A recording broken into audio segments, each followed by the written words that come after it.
It'll allow like your AirPods and my AirPods to connect to the same source. So like let's say we're like on an airplane, like we could just have one iPad with separate AirPods. That's gonna be really on Gen 3 is what it says. Nah, because it might be hardware. Like Bluetooth 2.0. I don't know. I'm just saying. I know. I don't know how you make this shit. You know, like Steve Jobs, bro. You got how you make it. You got to do it. You trying to get convinced to go fully switch over? No, I've been at it for a long time, but I've always had been a fanboy for Android. Look what Tyler did from last week. I never heard that. Look how great Apple was like Android. Oh yeah, that's great. I've always been about efficiency in all my workspaces, whether it's at work, corporate work, or like outside of work. It's always been about Mac. So it's just like having the ecosystem. That's one thing I always tell people with Android. If you don't get into the whole ecosystem, then it does suck. When you have an iPad, a MacBook, iPhone, everything just work. Super convenient. It feels weird. All mics on? Okay. Y'all hear me? Yo. Oh yeah, over there. You should be able to hear yourself in the headphones. Do you hear yourself? Speaking of mic, Start talking to it.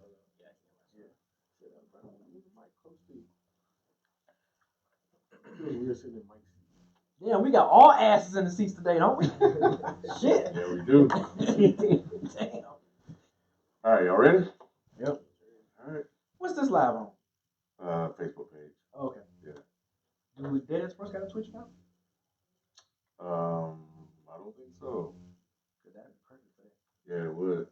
But Can you run it simultaneously, like do that and Twitch? I have to get recast, which is about $20 a month or something like that, and then you can cast it everywhere. Yep. Or get the Vimeo shit, and you can do it everywhere. So Facebook be bullshit because you got to do one or the other with Facebook. So, but yeah, and then I got to get a the Google Wi-Fi extender. For back here. Yeah, especially when it's in that corner. We don't get a good signal. So, like now I can't read that. But anyway, all right. This is the place where sports opinions collide. Dead in Sports. I'm your host, Kenneth Bienge. Joining me as usual is BC430. What up, though? What up? We got Mr. Disrespect in the house. Yeah, what's up? What's going on? Very disrespectful. From the No Disrespect podcast. You guys make sure you check him out. And that was a lie. And of course, FIFO 24/7. Yes, sir. And joining us, man, we got a full house. We got a packed house. Some of you guys may remember him from a video he was featured on years ago. I think we were talking before the show, 2013. The greatest diss track of all time. Browne is in the house. They've been wanting Browne back. Yeah, They've been wanting Browne. They've been asking about Browne. It's good to be back. Yeah, and then Thanks for having me. And some of you OGs, day one. Super OG. Yep, may remember him from Old School versus New School. Yeah, And Carter 4, I think. Carter 4, yeah. Yeah. Back in the day. I know, right? What's going on, y'all? What you Alex. Carter for? I don't even remember, man. Carter 4. I I don't even remember. It's been a minute. Yeah. So anyway, man. So yeah, man. We're about to get into these games. Get into of course, the recap of the AFC NFC Championship and the NBA and I think maybe even some Hall of Fame in Major League Baseball I saw earlier today. So we'll see if we have time for that, man. But anyway, I think we always like to go in order. Isn't that right, B? So I guess we normally go in order. We'll start with Saints Chiefs. No, not Saints Chiefs, but Saints Saints, Rams. All right. So much to unpack with this game. I guess start with your overall thoughts of the game. Go ahead, B. What did you think about this game? Because who did you pick first? Let's start there. Who did you pick? Who did you have win this game? My pick was perfect. Rams. Yeah. Okay. I had the Rams too. I got the Rams, man. I didn't think Gurley was gonna have the game that he had though. Like if you would have said Gurley rushed for this much without even like looking, I'd have been like, oh, the Rams lost. Mm-hmm. But the fact that they pulled it out and what's the coach name? The young guy. McVay. Yeah, McVay. He made some adjustments in that second half, man. Good son. You already giving him a nickname? He made some great adjustments in that second half, man. Like they really neutralized Kamara. They really took him out of the game and made him a non-factor in that second half, which was big because Drew Brees always looked for him as a security play. They did a good job of cutting him off. Like I was like, wow. I mean, the defense of course stepped up big time, and Goff played good in the second half. Like. He balled out, man. Like whatever how they was looking in the first half, I'm like, oh man, I was thinking Saints about to blow these boys out because I'm like, they at home. Down 13-0. Yeah, I'm like, they at home. They about to just run. But shout out to the Rams, man. Their coaching staff for making adjustments, man. When they made them adjustments, they took advantage of it. Let's talk about the first adjustment, right? Like right at the beginning of the game, Gurley ain't have it going. What did he do? Come sit right here next to coach. Yeah. Come sit right here next to coach. And CJ Anderson went off. Yeah. Again. Like that's great coaching, man. Like, That is knowing great your coaching. personnel and knowing what you got to roll with. You don't think he's hurt? He might be. He might be. And as a coach, you got to be like, look, you ain't got it. Yep. So let's roll with the. So either way, it was a good call. Yeah, it was a good call. It was a great call. It was a great call from either the head coach or the coordinators or whoever. That was a great call for them to like let Gurley just sit out. You don't got it going. It's kind of like basketball. Like in basketball, and look, come sit next to me. You don't got your rhythm right now. Like this dude got his rhythm. Yep. Blah. We're gonna roll with that. So, hey, that was a good move on the coach, man. Like the adjustments is what impressed me about this game, like big time. On the road too. Yeah, I know. That was big, man. And it's amazing because both of the road teams won. Like, so yeah, that's crazy. I would say this though, like this might be the best. At least in the last few years that I've watched, the best playoff series in a while. Like even this, as far as like all the games. Yeah, all the games. Like even the games leading like from wild card to now, like they've all been interesting. They've all had their own stories. There's a lot of the stories were good. Like I mean, they might have all been like competitive, but at least like leading up to the game, they were really interesting. And then even especially with this championship games, like with the Saints and the Rams, like you got like. Basically, like the old and new version of each other, basically like Sean Payton and Sean McVay. I thought just overall the whole game, and I might be jumping the gun a little bit, but it looked. I mean, it was very controversial, but it was very exciting. And to be honest, even though it was controversial, I think that the Rams they won, regardless of how you may think they won, they still won the game. Yeah, they won the game. But let's not overlook that call at the end because that. Come on now, that like. Come on. It was the call. It was the obvious call. But like Sean Payton, he did the same thing that we gonna get to with Andy Reid. But like they love passing the ball. They don't like to put it on the ground like that, especially when it makes you question their whole game clock management. But you also got to look at the fact that you got the two biggest guys in football at the position of defensive tackle right up that middle, and they were wreaking havoc. All types of havoc. They was in the background or in the back in the backfield. Mm-hmm. Even though I think Sue had 1 or 2 sacks, right? Yep. But even when he wasn't getting people, because they can't double team both people. You can't. So Aaron Donald was getting the double teams and Sue was eating. Yeah. You know, say Sue caused a lot of havoc. And I, as a coach, especially when I got Drew Brees like that, and I know Kumaro can also catch. I don't know if I'm really where we gonna run to. Where we running the ball, Nick? Well, that's again. I'm not a professional head coach. You asking the wrong one. That's where everybody leaned on the experience and like what do they always say about Sean Payton? The reason why people want the Saints. Oh, he's experienced. He's been there. He's done that. You know, like he was at the time the Sean McVay of his era. Like he was the innovative offensive coach.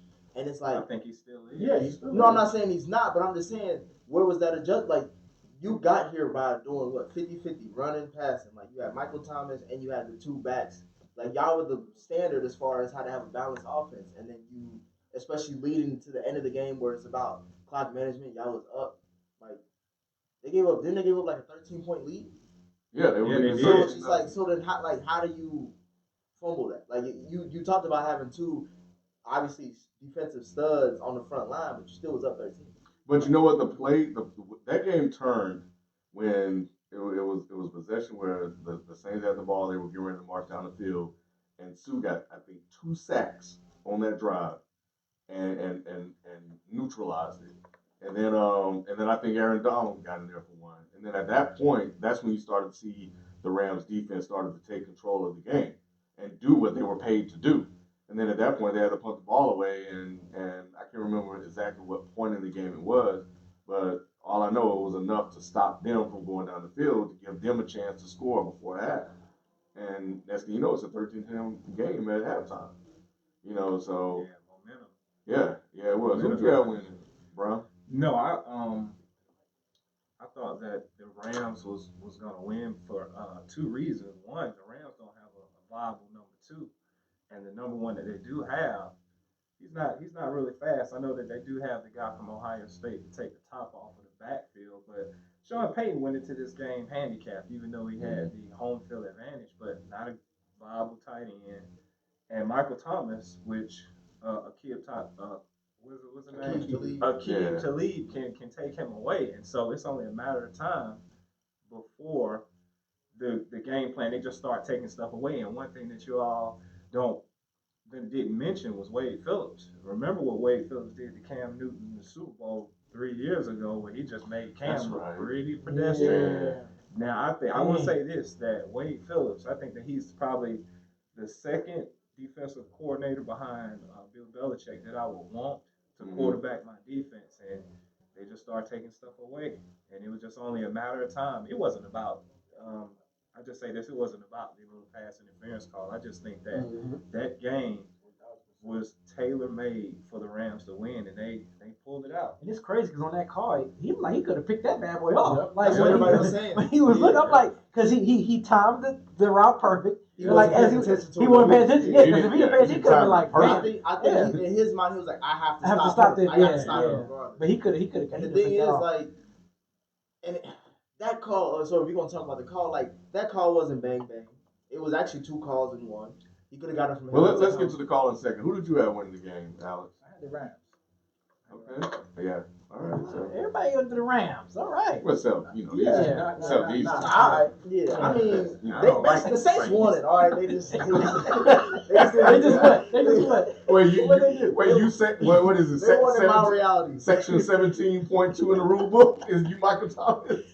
I'm just saying, like,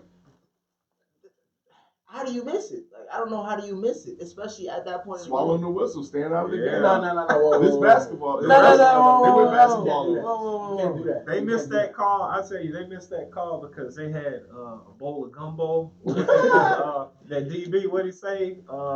With Sean Payton. Oh yeah. Marcus Peters. Yeah. They missed that call. They was gonna have some gumbo, so that's what the refs did, have gumbo. That voodoo went against them. Yeah, exactly. That gumbo was code words for the refs got a little money on the table. They might have. If it come down to it, let it go. Because I don't see how you miss that. Like, it's a bad call. And if they get that call, that's they run the ball, run the clock out, kick the field goal, you win the game. No overtime. You know what? And I think Browne, you mentioned it, and there were moments in that game where Payton could have definitely won it, but he's arrogant. I'm hearing everybody say that play didn't cost them a chance to go to the Super Bowl. Yes, it did. Because if they call that play, we already know what's going to happen. Exactly.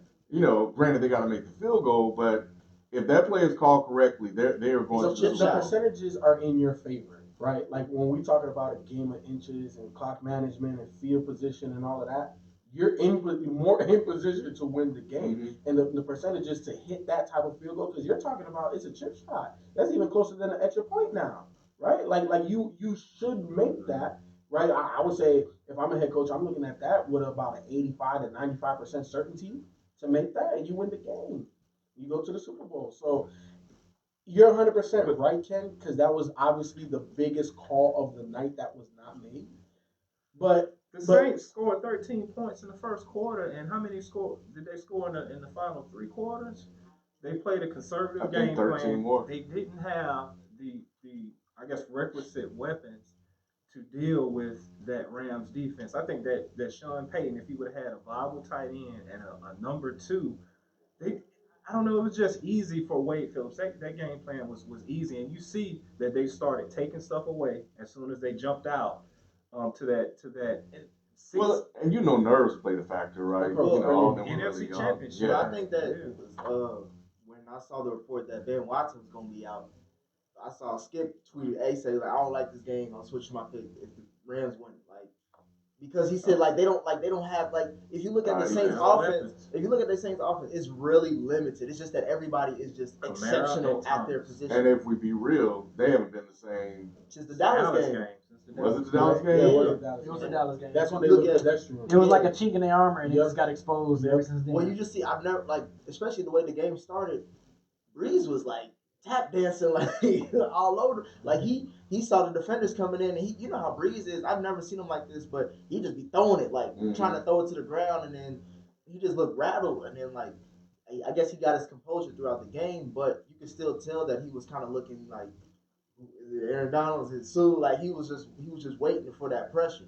Yeah. And they gotta get more weapons. I know they try to get Dez Bryant, they try to get Brandon Marshall. It's they need someone outside of Michael Thomas. They don't have a number. They're not developed yet. I'll say that. I think they got some guys they believe in. They just haven't properly developed them yet. They try to get Ted Ginn, squeeze as much out of Ted Ginn. He made a big catch though. He did. He put him in position to win the game.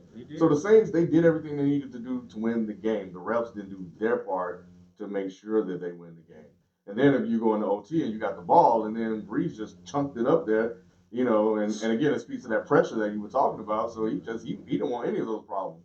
So he just heaved it up. But I gotta on the other side of the field, man. We gotta look at Goff, man. He made some beautiful throws. In I'm the trying game. to tell y'all since rookie. You have. Since the rookie year. He's very impressed. He's impressed me a lot. I gave up on him with Jeff Fisher, but Sean McVay. That's every year that he excels. It shows you how shitty Jeff Fisher is as a coach. And there's nothing. Yes, it does, but he was still a rookie. No, but but come on, Ken. Look, how many flashes have we saw? Because I was going solely off of the arm talent, right? And when you have arm talent like that, you can do better than what Jeff Fisher did. Well, Todd Gurley did say they're running a high school offense. He called him out for that. And part of that had to be, I'm sure with the lack of touches he was getting, but nevertheless, he's definitely like a different guy. And the arm talent you're speaking of, McVay, the good son, is taking full advantage of it. Yeah, and you see how talented that team is based off of Goff is probably the 5th or 6th name you would mention on that team as far as stars or impact players, but he still is exceptional. He's a top 10 quarterback. He's gonna get ready to break the I'm just saying, but can you jumping out already. I'm just saying, can you name me 10? How many minutes we in? Can you name me 10? I'm doing this all episode. Can you name me 10 QBs better than him? Of course we Possibly. can. Yeah. I'm with you on this. Yeah. Now here's He's the time. coming. Wait, hold on. Goff is coming. I think Of the last He's two not. years, He's hold not on. there You yet. heard the qualifier? of the last 2 years. Of course.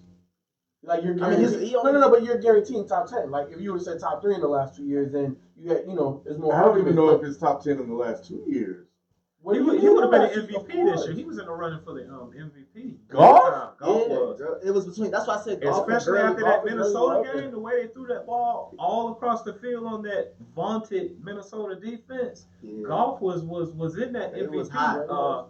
and he throws a great deep ball. If they would have beat the Saints during that shootout, he was going to be top 3 in the Nah, MVP. y'all wrong. They were talking about Gurley. No, this year was all about Gurley. Gurley fell off after He fell off, but after that Vikings game. Actually, he fell off. Goff was not I thought in the Chicago MVP game conversation. messed him up. That Chicago game. He got hurt on the Chicago game, I believe. He did? Yeah. That was the game. Okay. Yeah, he didn't do nothing. But with Goff, it's Well, just all right, let's talk about this list. All right, let's talk about this list. Go ahead and name them. I'm gonna just name a couple. All right. Andrew Luck. Okay. We're talking about better than. Better than. Yeah. Better than. Yeah. Right. Ahead of him on this top 10 list. Yeah. Okay. So we got Tom Brady. Tom Brady. And you said Andrew Luck. Aaron Rodgers. Aaron Rodgers. Russell Wilson. Ooh, you got Russell Russell Wilson's a big game quarterback. Yeah. I'll give him Matt Ryan. Russell. Too. I'll put Matt Ryan ahead. Drew Brees. Drew Brees. Okay, That's 5. Hold on. Matt Ryan. Nah. Yeah, I to me, Goff is at the same level, if not better. Then Matt Ryan. He's working with a lot less too. Mm-hmm. We still got 5. Matt Ryan's an underachiever. That's my problem. Matt Ryan got some 5,000 seasons on 5,000 yard seasons. He better when he got a 2,000-yard receiver every year. Yeah. Who don't get hurt. Matt Ryan got an MVP on his record too. I feel you. This is Goff third season. He got it in golf for the year. Exactly. He'll get one. He'll get one. But I'm just saying, talent-wise, obviously Matt Ryan is capped out. Goff is still getting better, and he's already, to me, at the same level as Matt Ryan. Today, right now, he's the same level. Who's Goff's best receiver? Cooper Kupp? Robert Woods. Like that. Is that Brandon even? Cooks. Are we talking?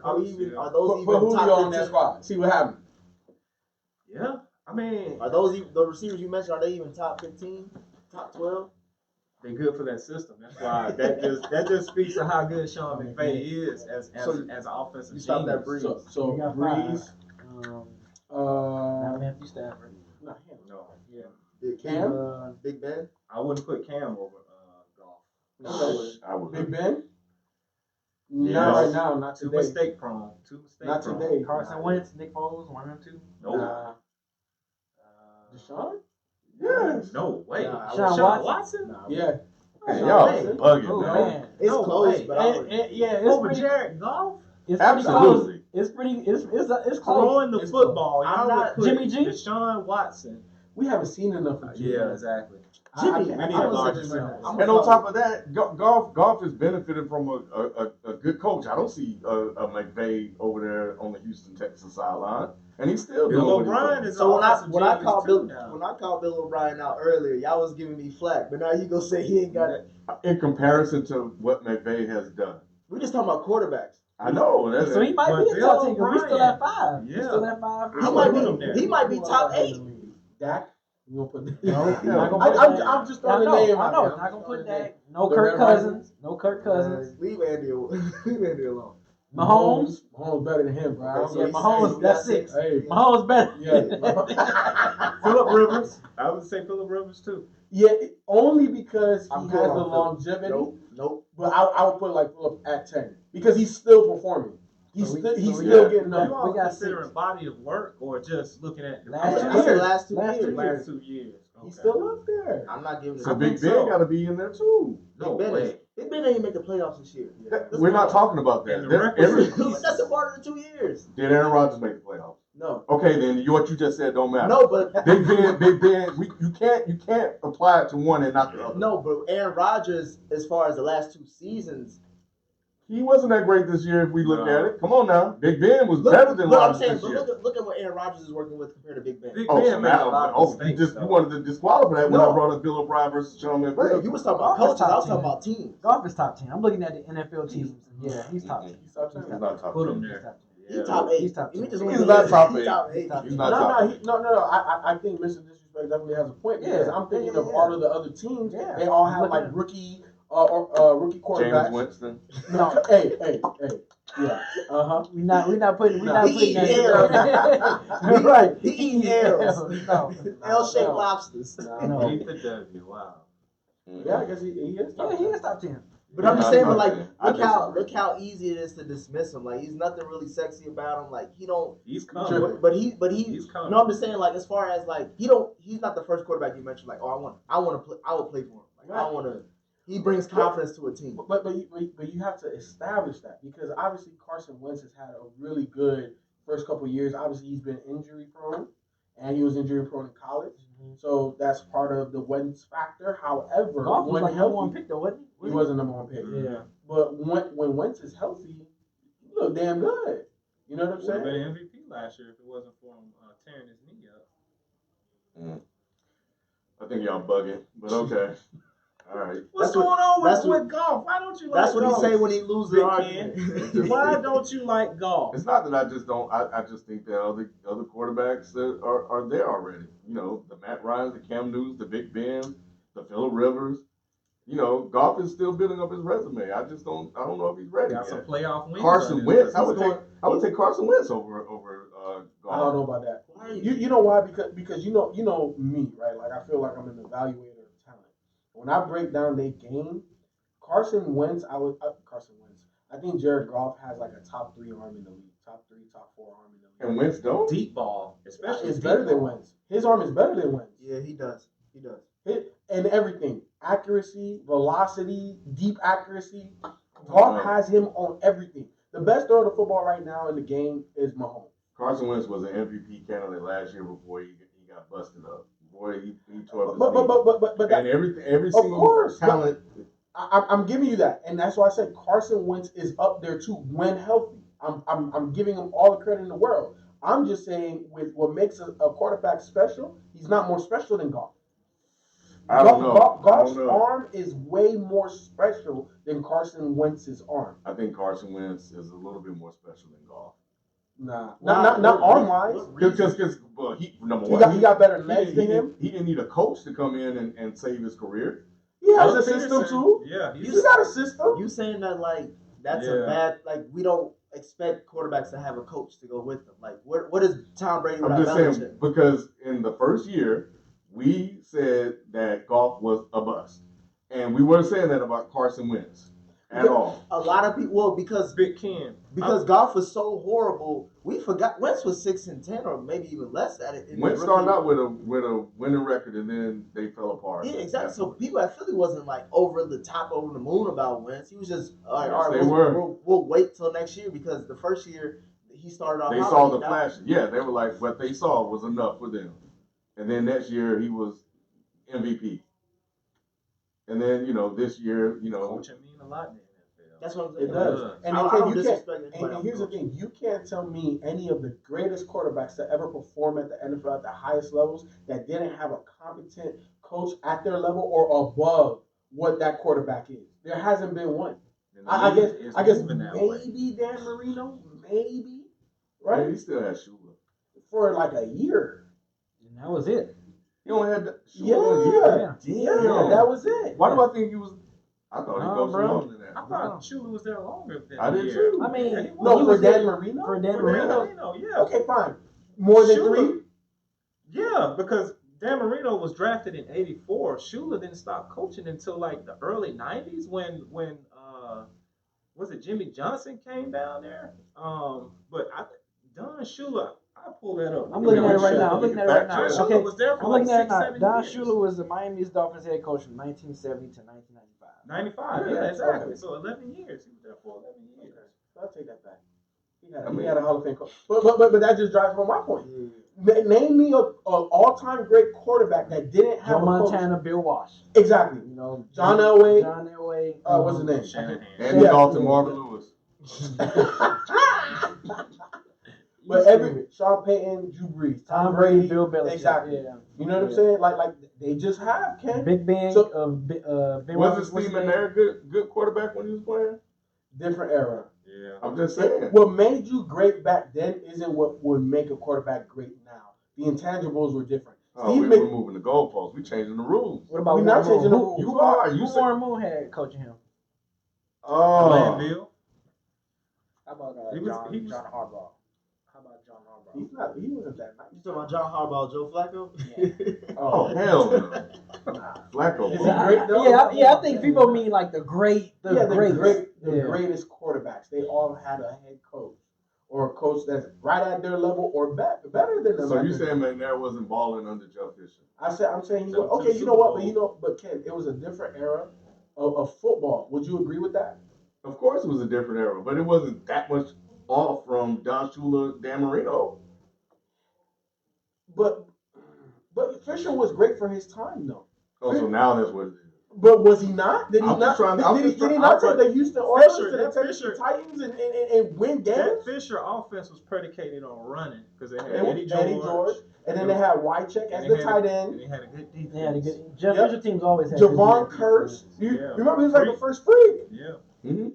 So they won in an era that it wasn't about all of these pre-reads reads. It wasn't about 3 wideouts, 4 wideouts. It was just a different era. And I'm not holding nothing against them. So now we're gonna have inflated stacks. We are. So it's gonna be hard. That's facts. So it's gonna be hard to judge who's actually great. But that's if why they sitting there throwing the ball like it's college. But that's why people always say it's so difficult to compare eras. Well, that's why you gotta look at consistency. That's the only thing that, to me, is the only way to separate who is really good. And are we gonna forget that Goff went through a stretch where we thought he fell off the cliff? Because he did at one point. What, this season? Yes, when absolutely. you played with Chicago? He had like a 2 or 3 game stretch where he did, But Chicago had the number one score. No, it was more than that. Like people were. What other game? That's the only game that's. Oh no, it was 2 or 3. I remember that. He had a stretch. Yeah, he got a stretch. But every quarterback ain't gonna throw 4 or 5 touchdowns. What I will say is this: Jared Goff had a signature game that Monday night against Minnesota.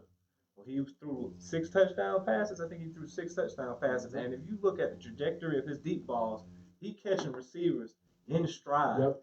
Now, I'm looking at Carson Wentz. Like, Big Ken, you say that you would take Carson Wentz over Jared Goff. I'm trying to think of a signature Carson Wentz game where he was passing the ball over the yard. And I get it that the Rams probably have faster weapons and probably a better system that Jared Goff operates under. But I don't know. I think that the Rams was onto something because they could have had Carson Wentz. But they chose their guy, which was Jared Goff. And I think that in the upcoming years, we're going to see with MVPs and stuff who's the better quarterback. So I guess the future will definitely determine. Well, Wentz still got to get the reins of his team first. Well, we'll get to that. We'll get to that. All right. So anyway, interesting debate. Y'all let us know, man. Is Goff a top 10 quarterback? All right, so let's jump to the game where Black America lost that night. Chiefs Patriots. I can't even say their name. Chiefs Patriots, man. Again. I mean, are we surprised? I wasn't. You know, everybody picked them except me, and I just refused to pick the Patriots to win anything. But let me say this. Andy Reid. That's just what I was Let me say this. Andy Reid. Bill Belichick, again, second matchup, and he shut the Chiefs down in the first half. They clearly looked nervous. They clearly looked like they didn't have a plan B, C, or D. But they took a lot of look. Offensive football is a lot like a ballet. It's choreographed, right? It's grace, right? Mm-hmm. And I think at one point in time they had 18 minutes of possession to Kansas City. They kept that ball. They kept that ball I away think from it was a home. great I think game in the plan. second kept it half, away. Mahomes only had 3 minutes with the ball. They doubled the time of possession. Yep. The Patriots did. And on top of that, he took Tyreek Hill and Travis Kelce out. They both combined. No. He took Tyreek Hill out. Andy Reid took Travis Kelce out. Nonetheless, those two, the best 2 players for Kansas City offensively, they combined for 30 yards and 3 catches? That's insane for the talent of those 2 players. It doesn't make sense. Where Andy Andy had some drops too, though. He had a big drop. Yeah, he had a big drop on the slant. But for Andy Reid, and I was sitting there watching the game, I'm like, okay, we see they're just not going to let Tyreek Hill beat him. They have the safety just sitting there in the middle of the field, and they ran with him. Yep. You have, arguably the best tight end in the game. You don't have a secondary game script for him, and you can just make one on the fly because he's Travis Kelce. Well, and on top of that, you have Sammy Watkins, who had 100 yards, but come on, bro. Yeah, that first touchdown was actually very smart by Andy Reid by isolating Travis Kelce over there on that right-hand side, and they ran that slant. Mm-hmm. So he kind of did, but he didn't exploit that to force Bill Belichick to readjust. He didn't force the readjustment. And I kept waiting for it to happen. Yeah. On top of that, listen to I think afterwards when the game was over, they were saying Belichick drew up 8 plays the morning. Yeah, I heard that. And he executed 5 of the 8, and they all worked. And it's when you're dealing with a guy like that, that's why when you talk to Andy Reid, he's gonna make you use your left hand if you're right-handed. And he should have he was trying to make him run the ball, and for some reason he still thought he could pass, and that's where it was to his detriment. Now, Mahomes did miss Williams, number Damian 26, Williams, yeah. wide was open missing in the Reed. end zone. Like He was missing they Reed. could have got into this game, but they still needed to. I wish Andy Reid would have been like, all right, let's run the ball, open up this play action, open up something, because they're gonna give you that. Well, we clearly saw they were missing Kareem Hunt. And Yes. I think you brought that up last week, B. Yeah. And I said like earlier, I was like, is this gonna be a mistake that's gonna bite them later? But it's not a mistake. That in the nature of the NFL right now, something like that happens with video, cut ties, because the backlash of that you can't withstand. But then what about the teams that are interested in him now? Like you see reports. Okay, fine, but that's their Multiple problem. teams. And that goes back to what kind of discussion we've been having all season in the NFL is philosophy and organizational philosophy and what are you going to stand for. And clearly for them, it was like, he lied to us and we just don't want to deal with it. So they're willing to eat a loss in the playoffs. It's not like Damian Williams didn't have an effective game. He couldn't run the game, but he still, scored 3 touchdowns or something like that? No, 2. And let's not also forget that they did put 31 points up on them boys in the second half. Yeah. They were scoring. 21. Mahomes was balling. He started balling that second It half. looked exactly like that first game. Like they got down. They got Yep. down in the first half and they came back second half just to lose by like overtime and stuff like that. Like it was just how the first game played out. Basically. Yeah, and a couple of gifts from the NFL because I don't know what that roughing the passer was. That little tap on the shoulder. No, it was no gift because that offsides. Oh yeah. Well, I'm just saying the roughing the passer. I think that drop that was a drop by Hogan. The ball touched the ground. It was a hell of an effort, but it looked like it touched the ground. But okay, but yeah, I think again we're looking at missed opportunities, right? Because you're right, they had the game, and D4's been playing football for a very long time. How the fuck are you offsides, bro? How are you offsides? Like you cost your team a chance to go to the Super Bowl. That was it. When I saw that, I was like, oh shit. And then I saw the flag, I'm like, oh man. Then I saw the replay, I was like, are you serious? Like, bro, how? Clearly over the line. And you looking, you ain't the ball over, the ball was over to his left, and you can't just look and see, like, man, I'm over the line, but Kansas City. Man, I picked Kansas City to win that game. I wanted them to win it so bad, but Andy Reid. Andy Reid is like how FIFA is with Georgia teams. Never trust. Oh yeah, you can't. I never trust Andy Reid. And I think that it's the aura of Bill Belichick because their play calling got too cute, you know. And the Patriots, they were unconventional because they was running a lot of zero coverage back there with the safeties, where they was focused more on man, and I guess they didn't take advantage of the one-on-one coverage out there when Bill Belichick's defenses showed man coverage. And I guess the game plan of course is going to take away Tyreek Hill, and and the fact that they didn't adjust, it looks like they made adjustments in the fourth quarter to the tune of 21 points, but then they should have made those adjustments a lot sooner at halftime. Don't just wait till the fourth quarter, to where Mahomes got hot, and then it was a travesty that Mahomes didn't even get a chance to touch the ball. And then if you look at with Michael Lombardi of The Athletic, he wrote a great article breaking down how they lost. And it's like he's good. I like Michael with 3:26 left in the game, trailing 24-21. The Patriots had all their timeouts remaining, and all the Chiefs had to do was basically like make them use all their timeouts. But they kept on doing passing plays, which were incomplete passes, which worked right into Belichick because I don't have to use any of this timeouts. They're doing it for me. And it's like, that's what I mean by like you need to be able to be balanced and not just one dimensional.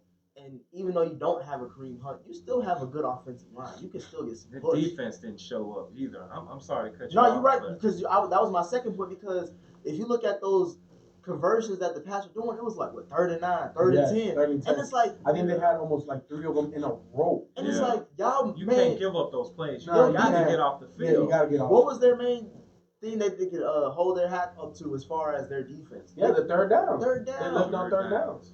Third down and pass rush, and they couldn't do neither one of that. Yep. But you know what? Yeah, they do have a good offensive line, but they were getting mauled by the Patriots. They were defensive line. They were. Mahomes had to move too much. Like if you're an offensive coordinator or head coach, offensive guru, and you're looking at that, you got to keep Travis Kelce back to blocker. You got to do something. You got to give Mahomes more time because I don't want to say he had happy feet because he was definitely strong in the pocket, but he had to move. But that's the thing, like he had happy feet. He had happy feet. They needed to. That's why I was like, they needed to design plays that either you're running the ball or you're getting the ball out of your hand in like 2 seconds, just like Brady. Like that's the reason why that pass rush for the Chiefs couldn't do nothing because it was 1-2, 1-2, and then like the line was. I think someone said in the Chargers game against the Pats this season. Bosa was like, "Damn, bro, hold on to the ball for a little longer. Let me get there." Because by the time they probably make their first move, the ball's already gone. Free releases, those slow receivers getting free releases off the line. And if you know what Broner does the Patriots have? Why are you letting receivers get free releases? Yeah, well, when they started to play press coverage, they were a little bit more effective, but it seemed like whenever they got in third and long situations, they backed up. He zoned up. And you can't do that with Tom Brady. You can't do that with Tom, especially if you're not going to get a pass rush. Exactly. Yeah, it was. That's pitch and catch right there. With long handoffs. That's all that is. Yeah. So yeah, man. So that's where we are. So, all right. So if you the Chiefs, they've already fired their defensive coordinator. They should have been done it. I don't even know how he would still have the job. Where else do you improve? He wouldn't even made it out the locker room. I'm sorry. Hey man, you gotta find your own way home, dude. Yeah, man. That defensive game plan was horrible, man. They was already home. He was like, "You ain't gotta go home, but you gotta get the hell out of here." I mean, like, they go to the airport, man. They defensive coordinator. Outside of that, they got to get younger with their. I think they need linebackers. Yes. They got to get younger with their linebackers. Yes, because Sorensen. Yeah. Oh my God, he was taking some bad angles all night long when he was coming to run back out of the backfield. So yeah, it's just mostly defense. I think it's just linebackers. They gotta get another. They gotta get another running back. They need more balance in that offense. So that's definitely something. Yeah. I think they got in the first 3 rounds. They have to adjust running back. They have to. They will. Gosh, they got a lot of needs on that team. Defensively, linebackers. Maybe Eric Berry getting a little long in the tooth. He's been injury. Oh man, he should have had that pick. Yes, he should have had that pick. Oh man. Yeah. Yeah, man. And just secondary. I think some secondary help. They could have used Marcus Peters. I can tell you that much. But they got rid of him. So, but he would have been tailor made for this game. Oh yeah, he would have been tailor made. So you gotta pay the defense, man. Yeah, you do. Yeah, and look at the Rams. Yep. And that's your own too. It was homegrown. Yeah. What about the Saints? Yeah. What do they got to do? They need number 2. They need a 2, 3, 4. Yeah. Anyway, that's gonna be their first pick. They're gonna get the best wide receiver available. They need someone outside of Michael Thomas, probably a burner too, someone that can take the top off. Maybe that kid from Ole Miss that I heard is coming in this year's draft. He's supposed to be real good. Yeah. I think they need a tight end. Breeze loves tight end. Yeah. He needs another Jimmy Graham. He does. He needs a Jimmy Graham. So I think that would be good. The defense played well, so I think they'll be better next year. They got the 2-headed monster in the backfield. He got his Sproles and Kamara. His face don't get popped for drugs again. What's his face? Number 20. Ingram. I'm sorry, man. That dude is on something. It was one game. That dude just drug NFL player like 3 or 4 yards. I think I was talking to you about that. He drug him. The dude, he was holding on to the dude's jersey, and I'm just like, man, this dude's still on some boys. He getting something shot in his butt. Oh man, so so Alex, who you got winning the Super Bowl, man? Patriots. Why you got Patriots? I just feel like Bill Belichick always has that custom game plan. I think this is McVay's first time there. So, but see, that was my stance going into this week. Right? I thought McVay was gonna kind of outcoach himself, right? He didn't. He actually he showed me a lot. He showed me that he's a damn good coach. Yeah, he's a damn good coach. And I kind of questioned it going into this weekend, but I think he wants that mantle. Look, he already took down Sean Payton. Mm-hmm. You take down Bill Belichick on the way to get your first ring. Ooh, NFL gonna eat that up. They gonna eat that up. The media gonna eat that up. They already love him. They already saying. Yes, they're ready to go the boy. Because look, How many seasons has he been with LA? Two. 33 years old, I think, too. How you got a coaching tree, bro? Right. How? Right. How? I told you it was a plant. It ain't You know a tree. what I'm That's what I'm saying. If you beat the great Bill Belichick, man, they gon' He's crowned. There's Oh, only man. two. There's only two coaches that beaten Belichick in the Super Bowl. That's crazy. Mhm. Yeah. Tom Coughlin. Tom Coughlin. Tom Coughlin. Tom Coughlin. Peterson. And Doug Peterson, yeah. It's about to be a third one, too. You got the Rams too? This game, I don't know. I think that the It's the Rams rematch. are going to win this game because if you look at the personnel that the Rams have, matches up defensively very well with the Patriots. I think that Dante Fowler is going to completely take Gronk, which is, I don't know, he's not the same out the game.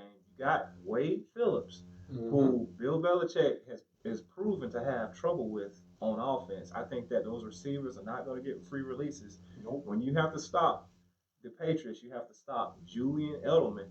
And I think that Peters are going to be like, Peters, you take Edelman completely out the game and force Tom to make second and third option reads.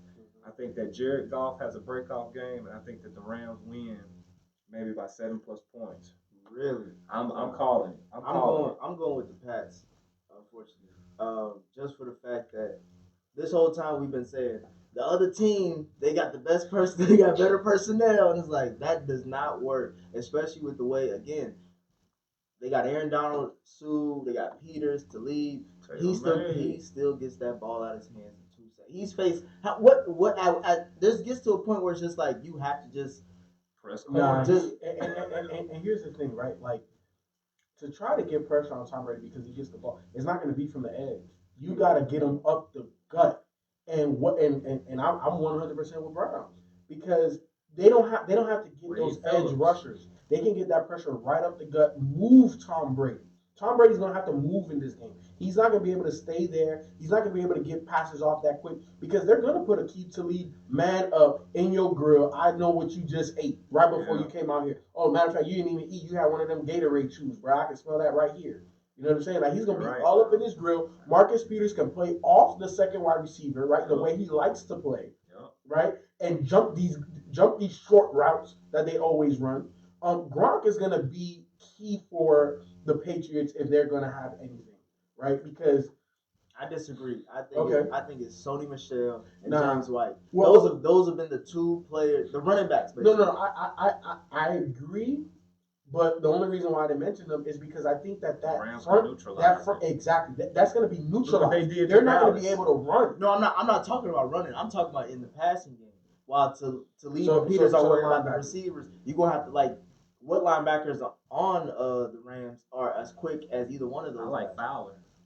Well, that's where coaching will come into play. Yep. That's where Wade Phillips will come into play. Yep. So he'll coach them up. But this is like who's the better defensive mind, Belichick or Phillips?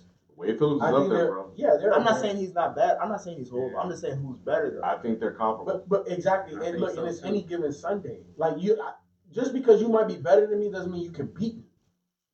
I got more. I got more in the cupboard, bro. I think that the Rams have more. That the personnel is more tailored to defend that New England Patriot quick passing game. Marcus Peters is a press cover corner. Aqib Talib is a press cover corner. That means that receivers are going to get manhandled off of those breaks or whatnot. Mm-hmm. And Julian Edelman is not a fast receiver at all. So I think that if you ask Aqib and Peters if they do their job, and if Dominic and Sue and the reigning defensive player of the year show up at least 50%, I think it's going to be a rough day with moving the ball for that Patriot team, especially on carpet. Yep. And we're not even talking about Sean McVay. And then let's be honest, right? Like 30 points, that's a bit much for the Patriots, right? Like that's not consistent. We said the same thing about that Chargers game. They threw up 48. Oh, look, when you have Tom Brady, Lynn, and lack of and their defensive plan. Yeah, but did we ever think they was gonna throw 48 on the Chargers? But that was horrible defense. But that's the point, though, right? Like they're not a consistently high-powered offense. We know the Rams are. Yeah. And we know it doesn't matter what you got on that other side. I will put up 30 plus. Yeah, but Can you keep up? They- I don't think they can keep up. They've changed course since Cooper Kupp got hurt. I They've been understand more that. of a running team, like you mentioned with CJ But Anderson. they still can putting do up it. the points, though.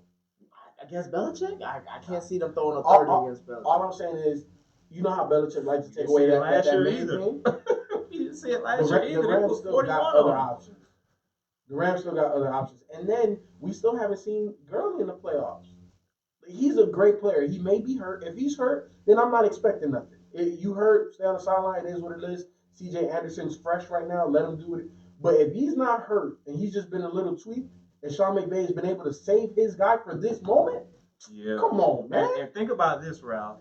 Sean McVay is I would put him as a top 3 offensive mind. Yep. And I think just as Bill Belichick plays games defensively, Sean McVay will play games with offensively, with bringing out both Todd Gurley and C.J. Anderson, and maybe using Todd Gurley as a decoy, maybe running them in motion to see what type of sets and stuff that they're in. I think that all bets are off. I think that Sean McVay is gonna, man, I think that he's probably, this game is gonna probably propel him to probably the second best offensive mind in all of, probably the best offensive mind in the NFL. Y'all getting drunk off that juice. I tell you what, if they win this game, y'all can have him. He'll be top 8. I'll give you top 8. If he beat the Patriots, he be if so Goff he's not top 8 now? No, but if he beat the Patriots, he'll be top 8 in my book. Who you got, B?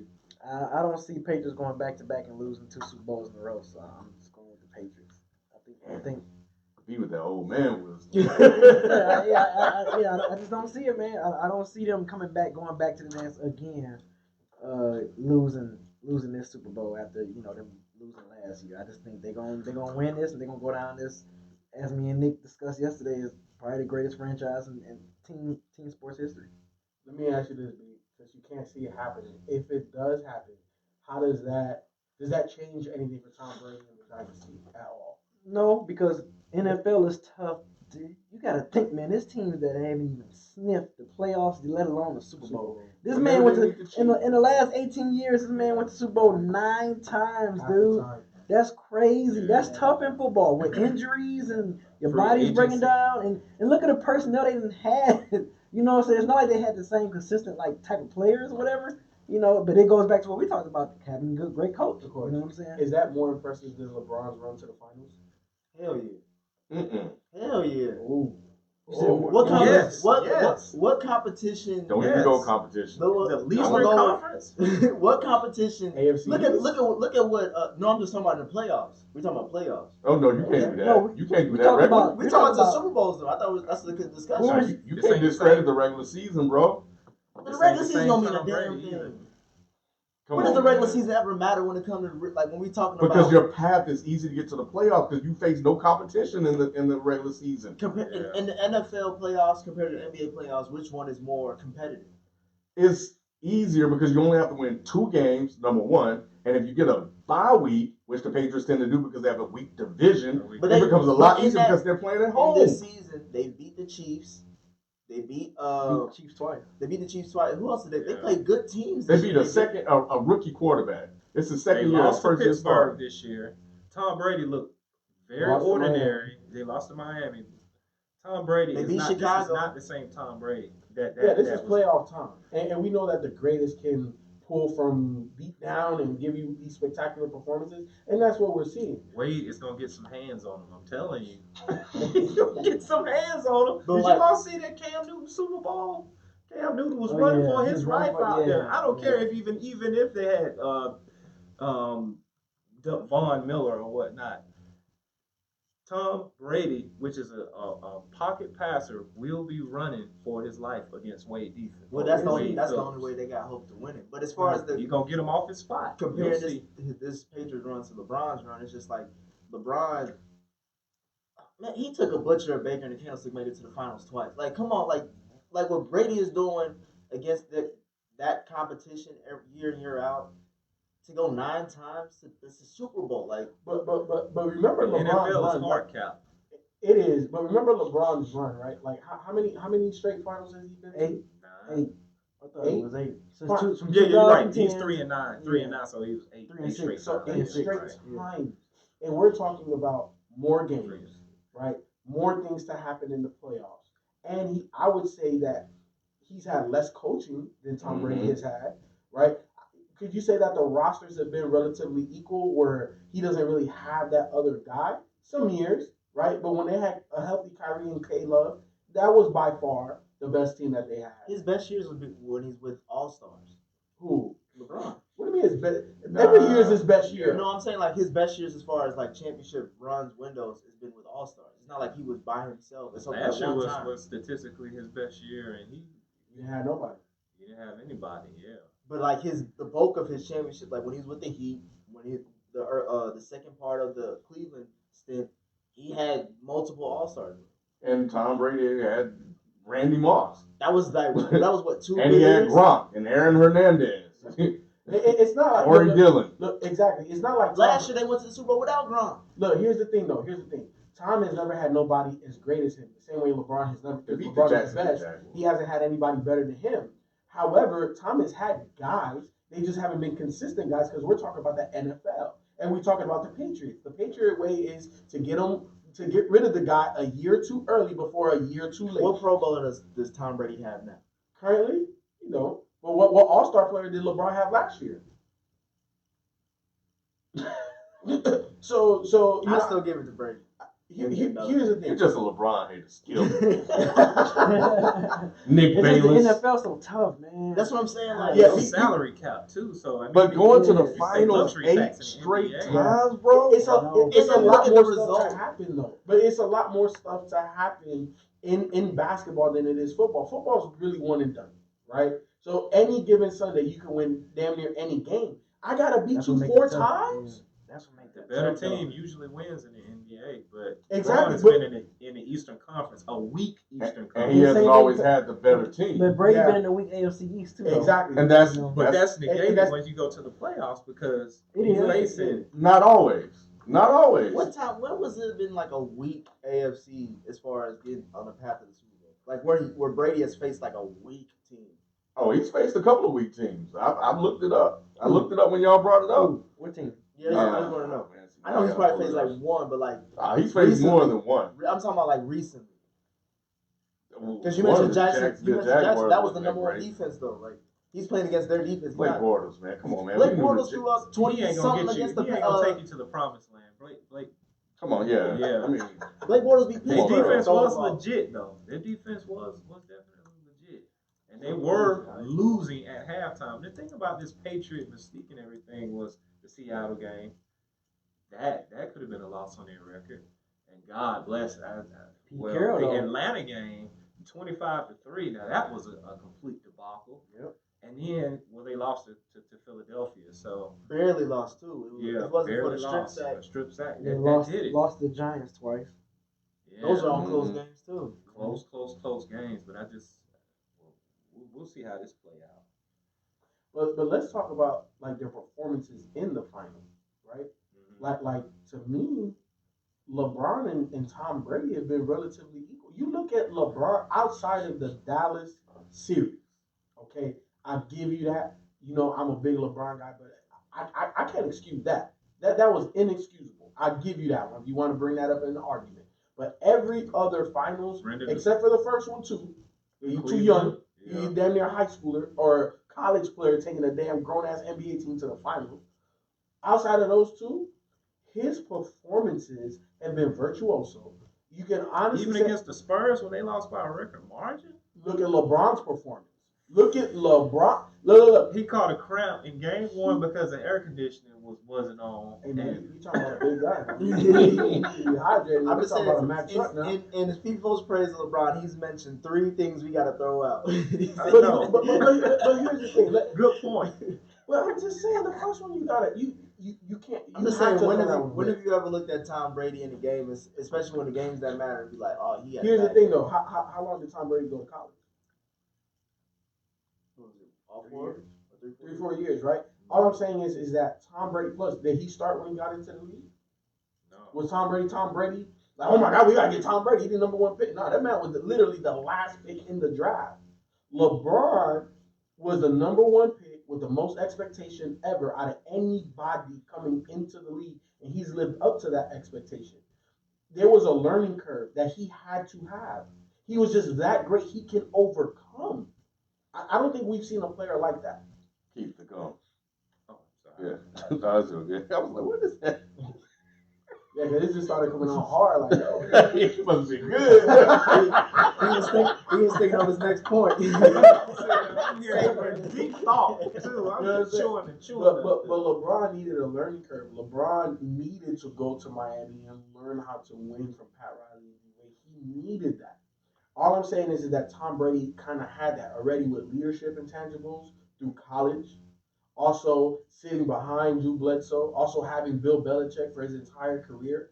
He was more ready to exceed once he got in there than LeBron was once he first got in there.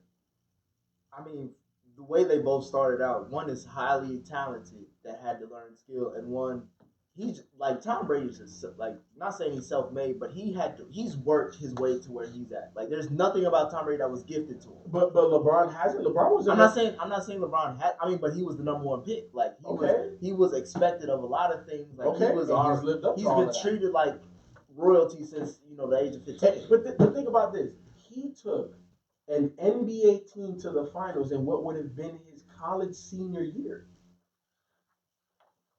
And Brady won a Super Bowl in his second, third year? But my point is, for me, I feel like you're making my point, is the fact that Tom Brady, right, had college experience, right? Like I think he was a 2-year starter in Michigan, right? I know he wasn't all 4 years. But in the NFL, you have to wait 3 years to get to the league. All I'm saying is when Tom Brady got into and thrusted into that starting lineup to be the quarterback of the future for this franchise, he was more equipped to lead that organization than LeBron was coming into the NBA. We talking about Paul Silas? Paul Silas? You know what I'm saying? He took Boogie Miles. No, Boogie Gibson. I'm talking about the damn movie. He took Boogie Gibson to the Danielle Marshall. Hey, Boogie had a record in that play. Wally Zerbiak. To the final. The shooting Larry Hughes. Larry Hughes and to the finals. Was it Eric Snow? Was he on the Yes, that was the starting point guard, Eric Snow. To the finals in what would have been his senior year in college. That was impressive. Even the guy that JR threw the soup at last year. I forgot his name. He's a coach on there. Damon Jones. Yeah. You know, he was on that squad. Look, I just think that for me, LeBron's run to that finals, even though he doesn't have more wins, to me has been more impressive. To me, because it's more about LeBron. Like the whole New England thing, it is Tom Brady and it's Bill Belichick. See, yeah. I'll just say this really quick. With basketball, there's 5 players on the court. With the NFL, it's offense, it's defense, and special teams, and everybody has to do their part. For the Patriots, because Tom Brady can't do it on its own because LeBron has to play offense and defense or whatnot, and so LeBron has a greater margin of error than Tom Brady does, and for that fact, I have to agree with Tom Brady. It's just unprecedented. You will never, you probably won't ever see someone go to the finals for 8 straight years either. I don't know. I'm with FIFO because without that defense in key moments, 28 down, 28-3, if they don't get stops on Matt Ryan, but what you happens? Still got to put points on it. If Malcolm Butler don't make that interception, what happens? If Vinatieri don't make those kicks, what happens? But Brady had to get him to that point to make it matter. Brady didn't make the interception. No, he didn't. You're right. All right. That's what I'm saying. LeBron didn't make the shot either. Brady didn't get those stops. He made the block. Hey, we can't even get to the shot. You didn't get to the block. If it wasn't for that defense, they do not win that game. You can't get to 28-24 without Brady scoring points. We talk about the same thing. Chicken and the egg. No. Everybody always look at what Brady did and discredit the defense. Yep. That's one of Shannon Sharp's best points. No, I'm not discrediting the defense, but I'm just saying you have to put points on the board. But without that defense, Brady's not winning the games that he's winning. But you talked about Jackson. Brady's just one guy. You talked about Jacksonville. They have a great LeBron is the whole team. But the reason why they can't get nowhere is because of Blake Bortles. For all the talk you talk about defense, the reason why a lot of teams can't get, the reason why the Chicago couldn't get nowhere is because of Trubisky. The The reason why I'm just saying there's a lot of teams where it's like if it was a different quarterback, Field goal kicker. I'm just saying, hey, they've all been close. I'm just saying, I'm just pointing out, man. It's a great accomplishment. You can't knock it, but the league is watered down than it was back in the day. you're knocking it right now. You can't touch. Brady got tapped on the shoulder and roughing the passer. and roughing the passer. Come on, bro. Goff got mushed in his face and they called a face mask. Well, hands to the face is whack, but I'm just saying the touch. Come on, man. He got It's tapped whack. on the shoulder literally, and they call roughing the passer. Yeah, so the game is made for him now. But these rules were made because of that injury to Tom Brady and the that tuck first game rule against Cincinnati. and the tuck rule. Oh yeah, that too. That's what it was. And the No, tuck I rule. thought that was against Kansas City. Kansas City. Okay, either one of them. It was first game, Yeah, first throw. so, I'll never forget that. my pick. I mean, I said it last week. I said if and more than likely, I said the team that I want to see win that I think could beat the Patriots will be the Rams. So I'm definitely going with the Rams, man. Aaron Donald, Sue's playing out his mind. And if Aaron Donald is the guy, is he supposed to be this generation's Lawrence Taylor? He got to go show it on the field. They throw that name out. Yeah, They because do. because I think the whole Lawrence Taylor thing is the best defensive player, but they're different. You know what I'm saying? Like what Sue does for a football team is he's a guaranteed double team every damn play. There's no way you can one-on-one block this guy. No matter what you're trying to do. Pass the ball, run Aaron Donald. Yeah. You know what I'm saying? So what that does for a guy like Sue, oh my God. You can that's the reason why you can build a whole defense around him. If you talk to any linebacker, they say that they want big D linemen to keep these O linemen off of me, keep me clean. And you know that's a guaranteed double team. And I don't think Brady's been sacked this whole postseason. Nope. I don't think he's been sacked this whole postseason. So if Aaron Donald is the man that everybody's been telling me he was or he's been is current right now. Well, he needs to show improvement next week. Yeah, of course. Next week. That's what I want to see. And I mean, we already know what the corners are going to do. But here's the thing, though, Ken. You can't quantify, and this is the reason why I said what I said. You can't quantify everything that Aaron Donald does by his stats, even though his stats are No. I agree with that. No, and I don't, because I know his impact is beyond just stats. You know, his pressures, his double teams, is everything. But he needs to be impactful on the field. That's what I'm saying. Because that's what everybody big him up to be. You know, I know Ray Lewis played a different position, but Ray Lewis impacted the game when it came down to the playoffs. Like he was a wrecking ball out there. But more importantly for me, man, and if, you know, of course, Goff is the top 10 quarterback and top 8, then he need to go show improve. But for me, it's McVay. It's McVay. I've been slow on the McVay hype train, but he, from everything that I've heard about him, you know, is that he is very Belichickian, is that he obsesses over this stuff. That's all he does is football. And he'll come up with a plan and a script, and he won't be outcoached. And he can make in-game adjustments on the fly that we've That's seen. a good point. In 2 games so far. So I think that's the only thing that kind of gives people hope about the Rams is that kind of that uncertainty of like Sean Vay. Like we don't know how good he really is just yet. Like we know how good Belichick is because we've seen it, you know, year after year. But Sean Vay is like he might there's a chance that he might out scheme Belichick. Because we just don't know. We haven't seen all of his bad tricks. I think he will. Doug Peterson hung 41 on Bill Belichick last Super Bowl, and I think that the Rams have more weapons than what the Eagles had. Well, I think defensively they're a lot better than they were last year as far as the Patriots. yeah. They are. So really, man, it's not about, you know, the Rams' talent. We all know is there, but it's really going to come down to coaching, just like it came down to coaching in the championship game. Andy Reid got our coach. Period. And we saw it on the field. He got out. How many times do we have, are we gonna say that about Andy Reid before? It's like, I mean, y'all been trying to fire Tomlin for years. But here's the thing, though. The reason why you can't get rid of a guy like Andy Reid. And I'm not saying we shouldn't. No, we should. I'm not saying we should. I'm just saying But when is it going to start?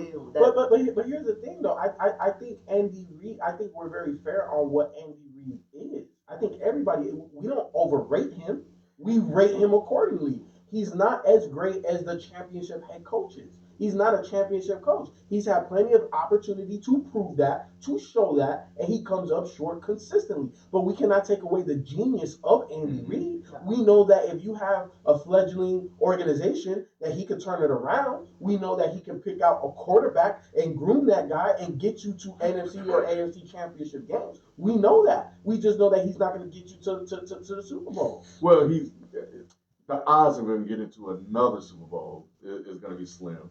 Whoa, no. Let me take that back. Yeah, you better clean that up. Let me take that back. It's Not slim. It's slim if he has to go through New England. Because Whoa. I don't know. But who's going to last longer? Brady and Belichick or Mahomes and Andy Reid? Right, yeah. So eventually Brady's going to be out the league. And Eventually Andy Reid going to retire. Nah, But maybe. I guarantee you this.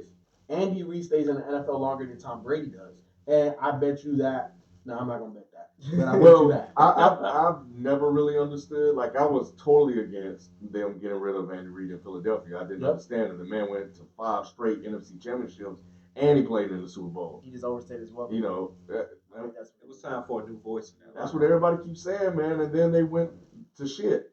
Now they eventually got a Super Bowl. they got a Super Bowl without him. I guess it eventually worked out. Yeah. But nevertheless, you know, I just was against it. But either way, the man went to Kansas City and started winning. Philadelphia wasn't. And then he got a quarterback, and then now we've seen what he's done. So the man has proven himself to be a great head coach. But the criticisms against him in big games, I think, came when he had Alex Smith. I think he's the Mike D'Antoni of the NFL.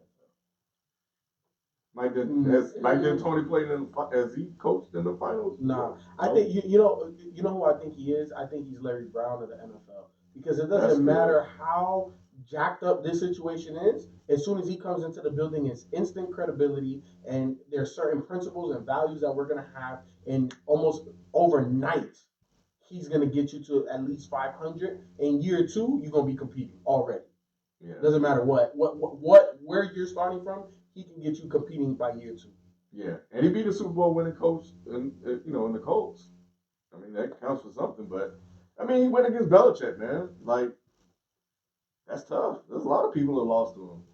You know, so all right, man. Let's jump into this Wentz thing. You guys buy this Wentz story about him in the locker room and him being selfish and the character assassination? I think that's all like a ploy from the organization trying to get him out.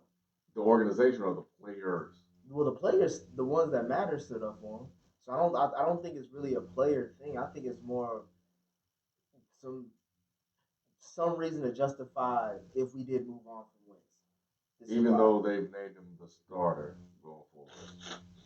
I mean, and why would you, as the organization, want to get rid of a guy you basically traded all your assets to get? Because he ain't taken to the dance.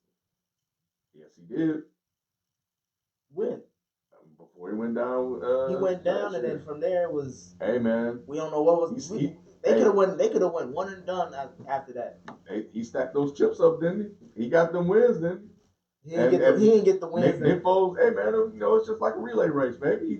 Nick Foles just came in, grabbed the baton, and took it home. If Alshon Jeffrey doesn't, not catch that ball and get turned over for a pick, we don't know how that game is. All right, so you got the flash right now. Because if we drink it, let's drink. Hey, I'm just saying.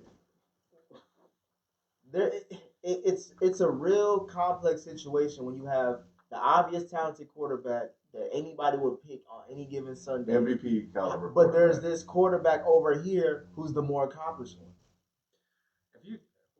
It brings a weird dynamic, and they have a shrine in the locker room for Foles, not for Wentz. If you're the Philadelphia front office, you know that you're going to have to eventually pay Carson Wentz. You're probably going to have to pay him in the neighborhood of $30 to $35 million, and you're going to have to give him multiple years. Why would you have to do that? Because his contract is coming. What has he done? What has he done? But that's going to be the going. Yeah, exactly. That's going to be the going rate for quarterbacks in the next, and he's up. I think that because Dak, they're talking about that's what I was about to this year. Well, that's what I was talking about. And this brings me to my point. They're not going to have to pay Nick Foles all that much money, and the fact is that Nick Foles has a Super Bowl MVP under his record. So if I was in the front office, I know that they gave up a whole lot to get Carson Wentz, but Carson Wentz is an unproven commodity. Carson Wentz has proven to be injured 2 out of the last 3 years. Nick Foles has won a Super Bowl for Philadelphia since, when was the last time Philadelphia won a Super Bowl? Never. They never won a Super Bowl. And so you finna get ready.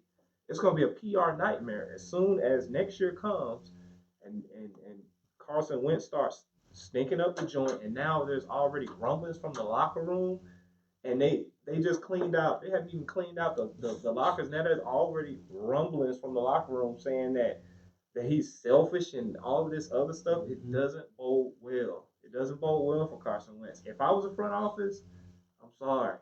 Wow. I'm sorry. I'm getting rid of Carson Wentz. And my point is, like, look at Dak Prescott. Look at his resume. He deserves more money than Carson Wentz right now, based on his resume. He's won a playoff game. He's never had a losing season. So, but compare that to Carson Wentz resume. Like, what are we talking about? But let's be honest though. Like contracts aren't all based off of resume.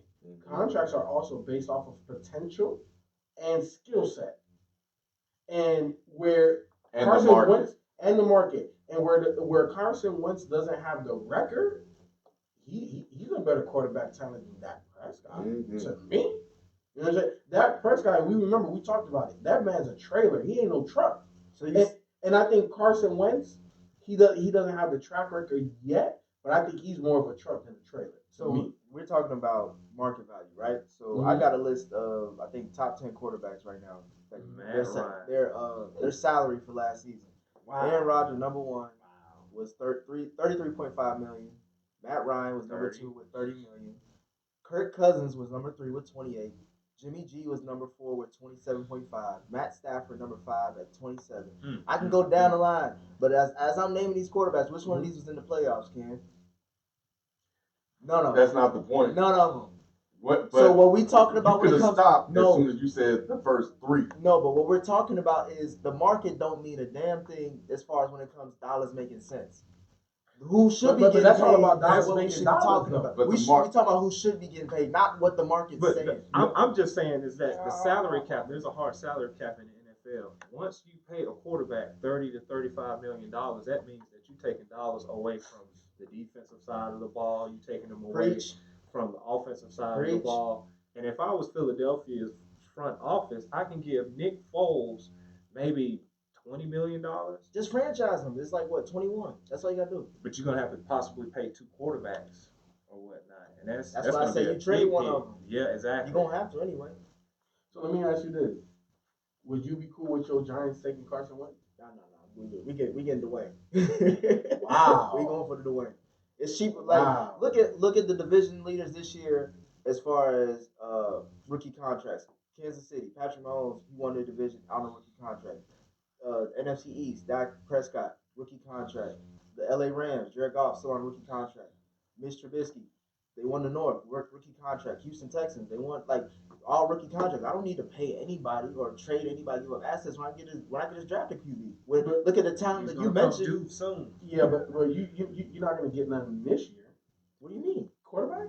There's a couple quarterbacks. Look at the last 3 years. There's 3 quarterbacks every year. Yeah, but do they often pan out? And when you got one, starting in 2016, Jared Goff, Carson Wentz, Dak Prescott. 2017, Trubisky, Mahomes, Watson. 2018, Mayfield, Darnold, Jackson. Okay, prior to that, like I don't. But that's what I'm saying. There's we talk about. Okay, but you could have had Blake Bortles. You could have had Tim Couch. You could have had Achilles Smith. You could have had Jamarcus Russell. Okay, coulda, shoulda, woulda. But I'm just saying. But so we're saying Dwayne ain't. But if you have a proven commodity, if you have a guy that you know can play this game at a high level, Wentz, at an MVP we're level, talking about Wentz. Wentz ain't proven at all. He just exactly. He's not. How is Wentz not proven when the man was MVP of? How many official games has he played throughout 3 seasons? I have to do the math. He's injury prone. Why am I paying for injury prone when I can draft a young kid who barely is getting touched even in college? I think y'all talking crazy, man. I'm just telling you what. It sounds crazy. is. But they make a lot. They make a lot of logical sense. Foles won a Super Bowl. Exactly. Not only that, he was Super Bowl MVP. Exactly. He wasn't. What's his name? Super Bowl. Trent Dilfer. He didn't jump Dilfer to score. He was the star of the show. Okay. Let's slow down for a minute. Foles had 1 great game that whole playoff run? 2. Which one? The Minnesota? Minnesota Was he the awesome in number that game? 1 defense that he was going against. Yes. Look at the numbers. Was he that? I have to pull Look it at up, the but numbers. Foles struggled mightily. Minnesota was just happy to be there. You could tell by the way they played. Y'all like Foles did struggle? Yeah, I'm no, not saying and he looked awesome. I'm And just saying here's he the thing, won. Ken. No, you're 100% right, and that's why I'm saying you keep Wentz. However, from the organization dollars and cents standpoint, you can be, I guess, upper middle class with Foles and still get more talent around him. Versus now you pay Wentz, and now it's really on Wentz. And is Wentz really that guy? He's more than it. But here's the thing. I agree In the with playoffs, you. he's shown it. Wait, hold on, Ken. I agree with you that Wentz is more of a guy than Foles. He couldn't even beat Dak Prescott When this year? this year. He beat Dak Prescott before. He lost to him. We're talking about this year. He lost to him twice. And you always try to pigeonhole it down to one thing. You I'm act like saying- he hasn't beaten Dak Prescott. Okay. Has he beaten Dak Prescott before? I think he has. Okay, if he has, he didn't do it this year. What difference does it make? You said he couldn't beat Dak Prescott.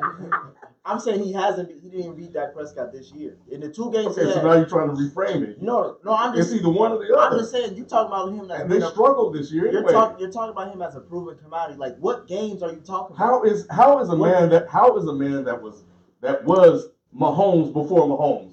How He is was he? not Mahomes before Mahomes. Everybody We wasn't gushing about. Yes, people were Who talking. was gushing about him like Mahomes? Yes, they Talking were. about No, Carson not Wentz? like Mahomes. Not like Talking about Mahomes, Carson Wentz? But he was being gushed about. He Yeah. was Mahomes before Yeah, he was. Mahomes. Yeah. I would say Watson was more gushed than Oh, no, Mahomes. you're tripping. Wentz tripping. was. They love. They No, love- I'm talking about when it came to like the NFL game, like what he was doing in the game. No, they I ain't love talking about Wentz. before the Oh, like, Mahomes. draft and all that. No. Wentz was putting up numbers his MVP year.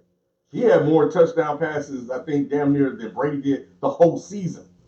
Wentz was balling his year before he got hurt. The stats are there. They loved him. He just got hurt, and then Foles Mania took over.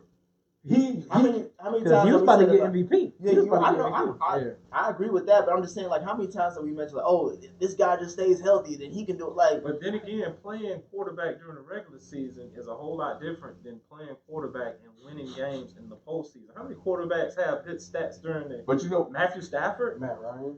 I mean, Matt Ryan. They put up good numbers in the regular season, but you Mhm. make your fame in the playoffs. And All right right. now, Carson Wentz is unproven. and the reason why. Foles, he won the Super Bowl. And the reason why is because they do more to help Foles than they do to Wentz, because they think Wentz can do a lot more than Foles can. So they scale down the offense, they do the RPO, and they tailor-make the offense to fit Foles. I've heard from plenty of people that have been in the organization and insiders that say that. That's why it looks different under Wentz under Foles than it does Wentz. so you're saying the tailor-made offense they make for Wentz is not as good as the offense they make. I'm for saying Foles. that the people are questioning why they don't run the same type of offense with Wentz when he's more than capable. And they're basically saying that they're handicapping the offense for Foles because they think that there's only certain things that he can handle as a quarterback. Well, he has apparently limitations. he can handle a Belichick defense because he carved them up last year. Well, maybe the Belichick defense just wasn't that great. And maybe they just had a great offensive plan. Why you got all these? Why you got all these excuses? But did he carve up the Saints this year? Because I mean, in the playoffs, We don't know. Alshon name. wait, did he play? They lost to the Saints. I know, but that's because of Alshon, ain't because of Foles. He threw 2 interceptions in that game. Not when it mattered. early. Not on that game-winning drive. All he had to do was go to the field. He and score threw a the touchdown. interception that turned the game around, Nick. He was on a game-winning drive. I can see it. I've seen plenty of people say that 14-0, and then what happened? He threw an interception when they were going to go up 21-0. He threw an interception, and the Saints took over He from throws there. an interception in every game. I'm he just- plays. I'm just saying, like we can't have it one way and not the other. I'm saying facts. He won a Super Bowl. He He's a struggled Super Bowl it. MVP. What is And the fact is, we talk about a possible MVP. and that the he could've fact had. is, he struggled in that game against the Saints, and he couldn't even close them out. And he struggled that whole game after he threw that interception. That boy wasn't the same. He was missing throws left and right. It's right there. So you pay him and you trade Foles? I'm paying Wentz. The upside is there. The longevity is there. He's young. Foles ain't that old either. Can longevity with an injury-prone quarterback? That's oxymoron, bro. That don't go together. That's kind of scary. I don't know. That's I the said, team. so we saying the same thing The about team is Watson? not We're gonna say the same thing about Watson too. Now, We could've Watson said had this- ACL, that's Yeah, different. that's true. They So not even did behind. Wentz had ACL. But he's Right. been hurt back to back. The back thing was probably something that he could have came back from easy. So we just gonna label the guy Wentz injury had prone. reconstructive knee surgery. He tore 2 ligaments in his knee, if I'm not mistaken. So we can say Watson is injury prone too. We can say Andrew Luck is injury prone too. But Watson had a playoff game under his record, which he lost. Right. Not. Nick Foles had 2 playoff games under his. Well, he had actually 3 because they lost to the Saints earlier when Foles was a quarterback under Chip Kelly. And system. didn't he struggle against Chicago too? Two Foles? Yeah. Yeah, he didn't have a good game. Come on, man. What y'all talking about? Struggling against I'm just saying what y'all talking about. Y'all talking about this But he magic. threw a play, but he made the play that needed to be thrown when the You guy know was who- coming. When he side-armed it to. You know who made the play? You know who made the play? Parkey. Parkey made the play. Parkey hit that field goal. We not talking right now. Yeah, We not talking right now. You said if, but that's so you drinking with me? I'm just You saying. drinking with me? I'm just saying. Well, yeah. Let's drink. We gonna drink up tonight. I'm just saying, y'all. I mean, everybody's looking at Foles, but we have 2 games where he struggled I just and he lucked up and won remember one. one of my main Did he favorite not? quotes on the the show. team Say, believes in him though. with new information, discount you gotta that. change your mindset. Well, you need to be with new changing your information. mindset after those 2 games that he struggled in the postseason. All I know is that at the end of the day, he can go home and say I'm a Super Bowl MVP. And so can Wentz. Oh, well, he can't say MVP, but he can say I won a Super Bowl. He won that Super Bowl doing the same thing me and you doing, watching the game. Hey, man, but we ain't got a ring. He got one. That's all I'm saying. The man, if he look, I was slow to Wentz. I didn't believe him, but I got to give it up to the brother, man. The brother can play the game. I agree. He can definitely. He got I'm it. not saying he's garbage. I'm Yeah, just he saying can he play. ain't worth it. When it because his contract, Bro, Look, Name me that list again. I named you the list. If you can pay them, you can pay Wentz. I know, but look how Who's better than but look all at of them? those teams that are capped by that But quarterback. that's where we go to. But we're going back to the market, man. There's just certain things you have to take And I'm into saying consideration. change the market. What, You can't do that. yeah. The market only goes up, bro.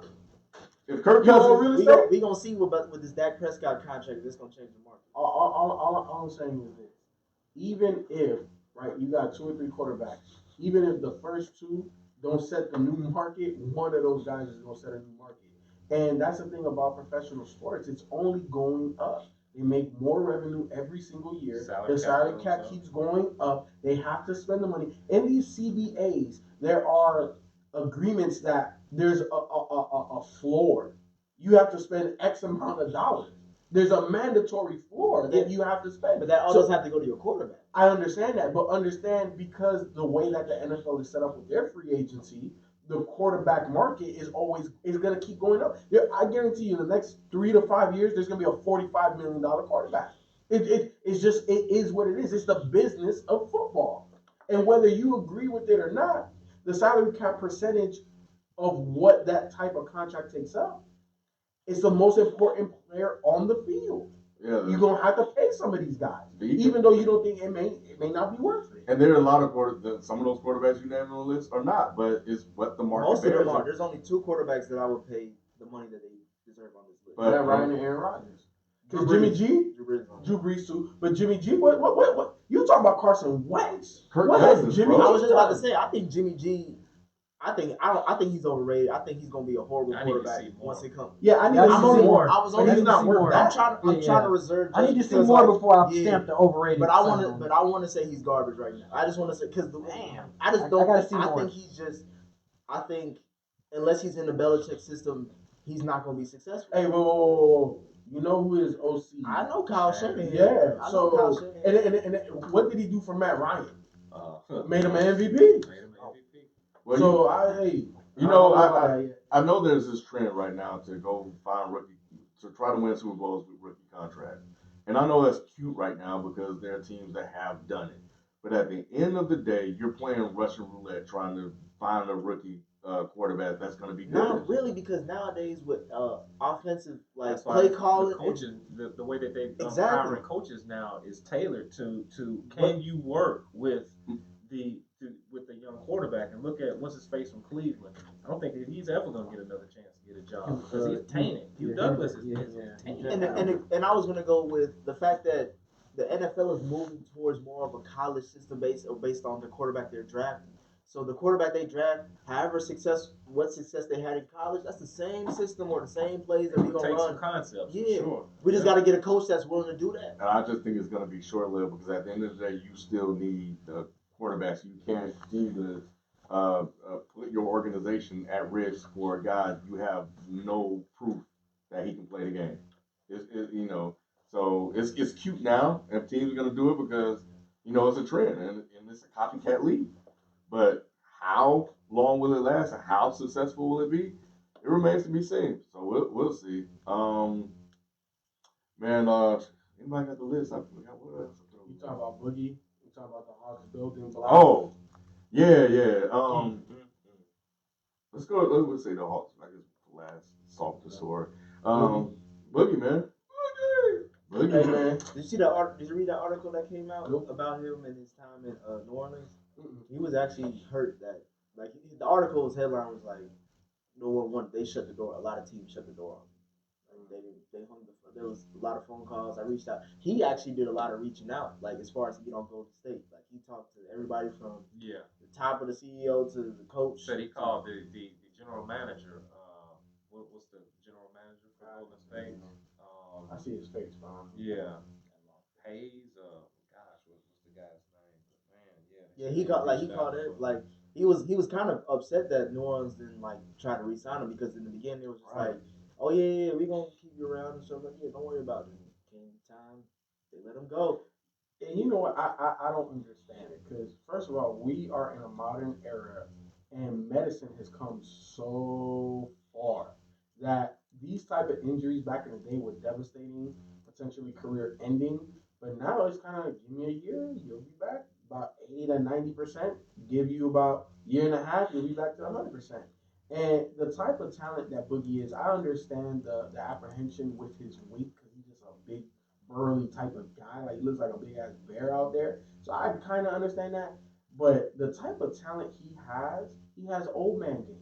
I talk about old man game all the time. His game is not predicated on him running, jumping, and being flashy. Yeah, it's not. He can shoot, he can pass, he can dribble. You can play basketball. You can do them things. I just think it's more of his reputation around the league. I think that's what it is. But you know what? Even still, you take flyers on super talented guys. He's uber talented. And even if he had a diminished athletic ability because of this injury, I still pay the man. And I'm not talking about, I wouldn't pay him, $30 million. I wouldn't pay him Steph Curry money. You know what I'm saying? But I'd give him 25. I'd definitely give him 25. I like Boogie. I don't know. I have to see how he works with.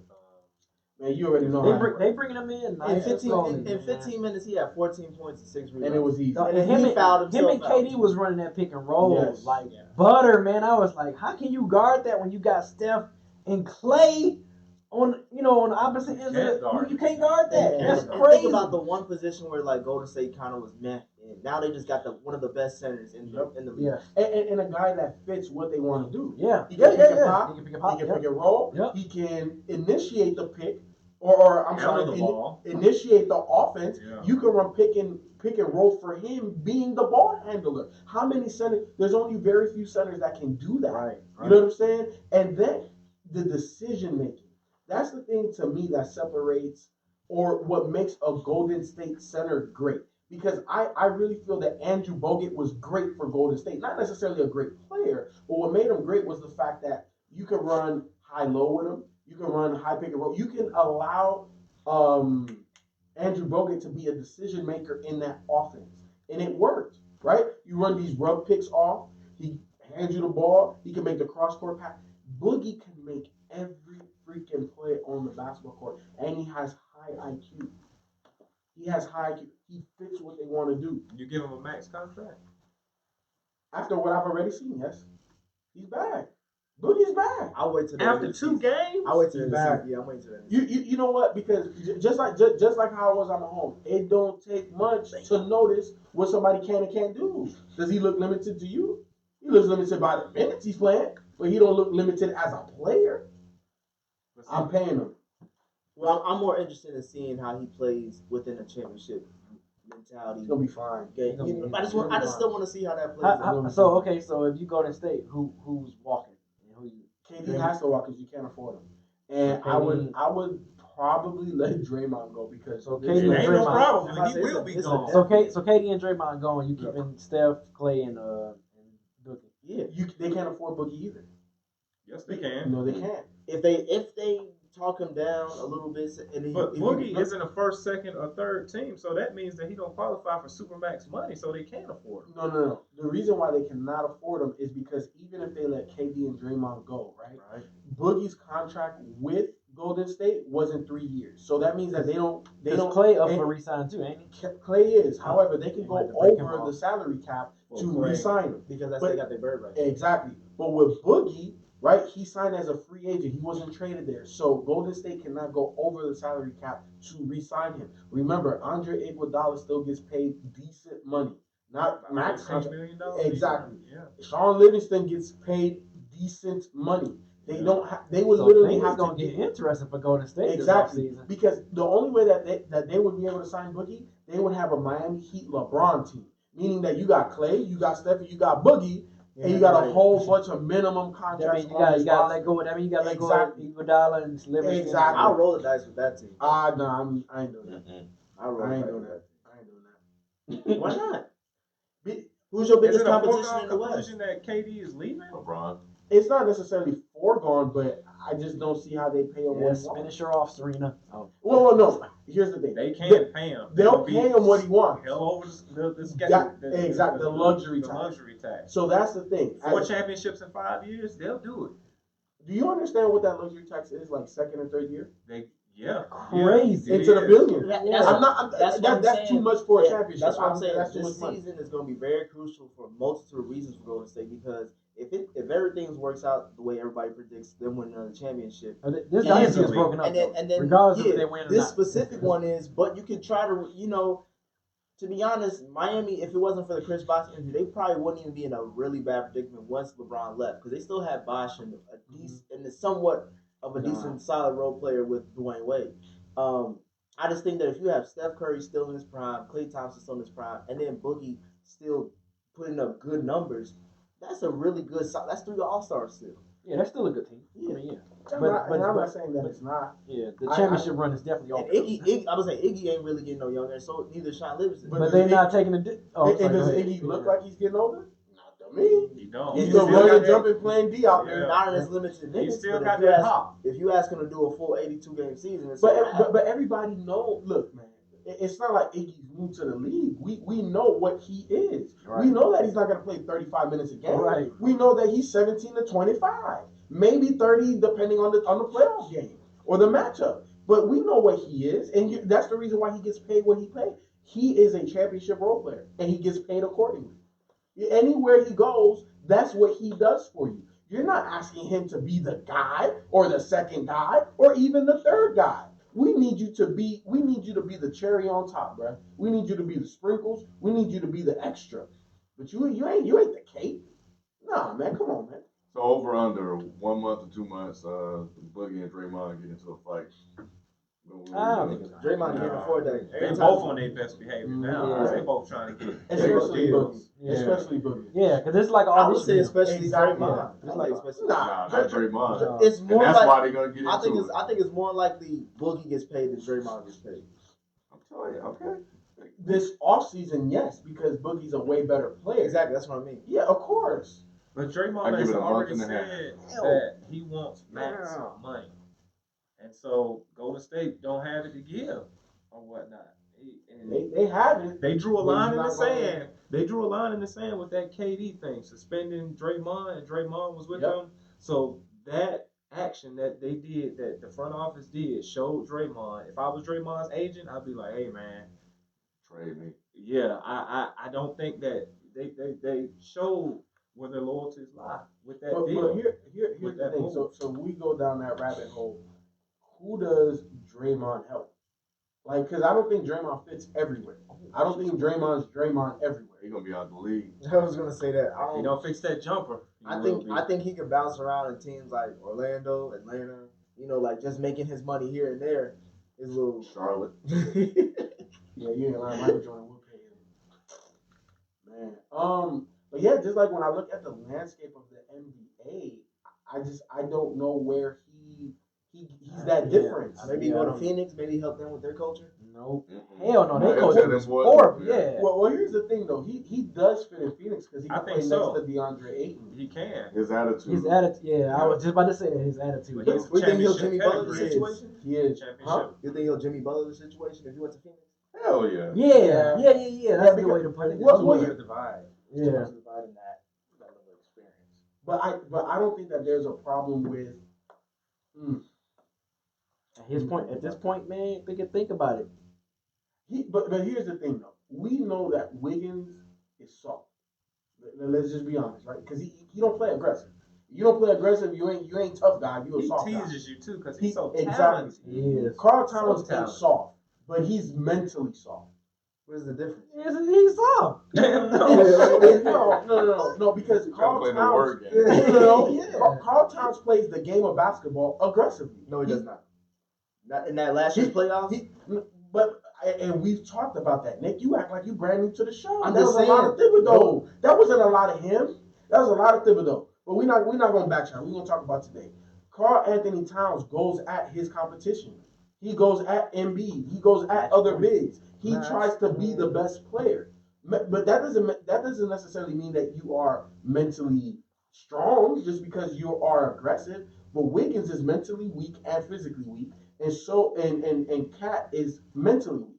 Jimmy Butler can dominate that situation where I don't put that same onus on Devin Booker. I think Devin Booker got a lot of dog in him. I don't think that you can just talk to Devin Booker no type of way. You know what I'm saying? Yeah. I like Devin Booker. If Draymond comes to that team and tries to challenge Devin Booker, he gonna score 60, bro. Like he's the type of guy that you want to talk smack to. You saw what he did to Boston last. Was that Boston last? Yeah, We had 70-something. 71 points. Come on, I don't think he's a weak guy like that. DeAndre Ayton, I don't know. Yes. Nah, he's not. he's not. Yeah, they'll break him down.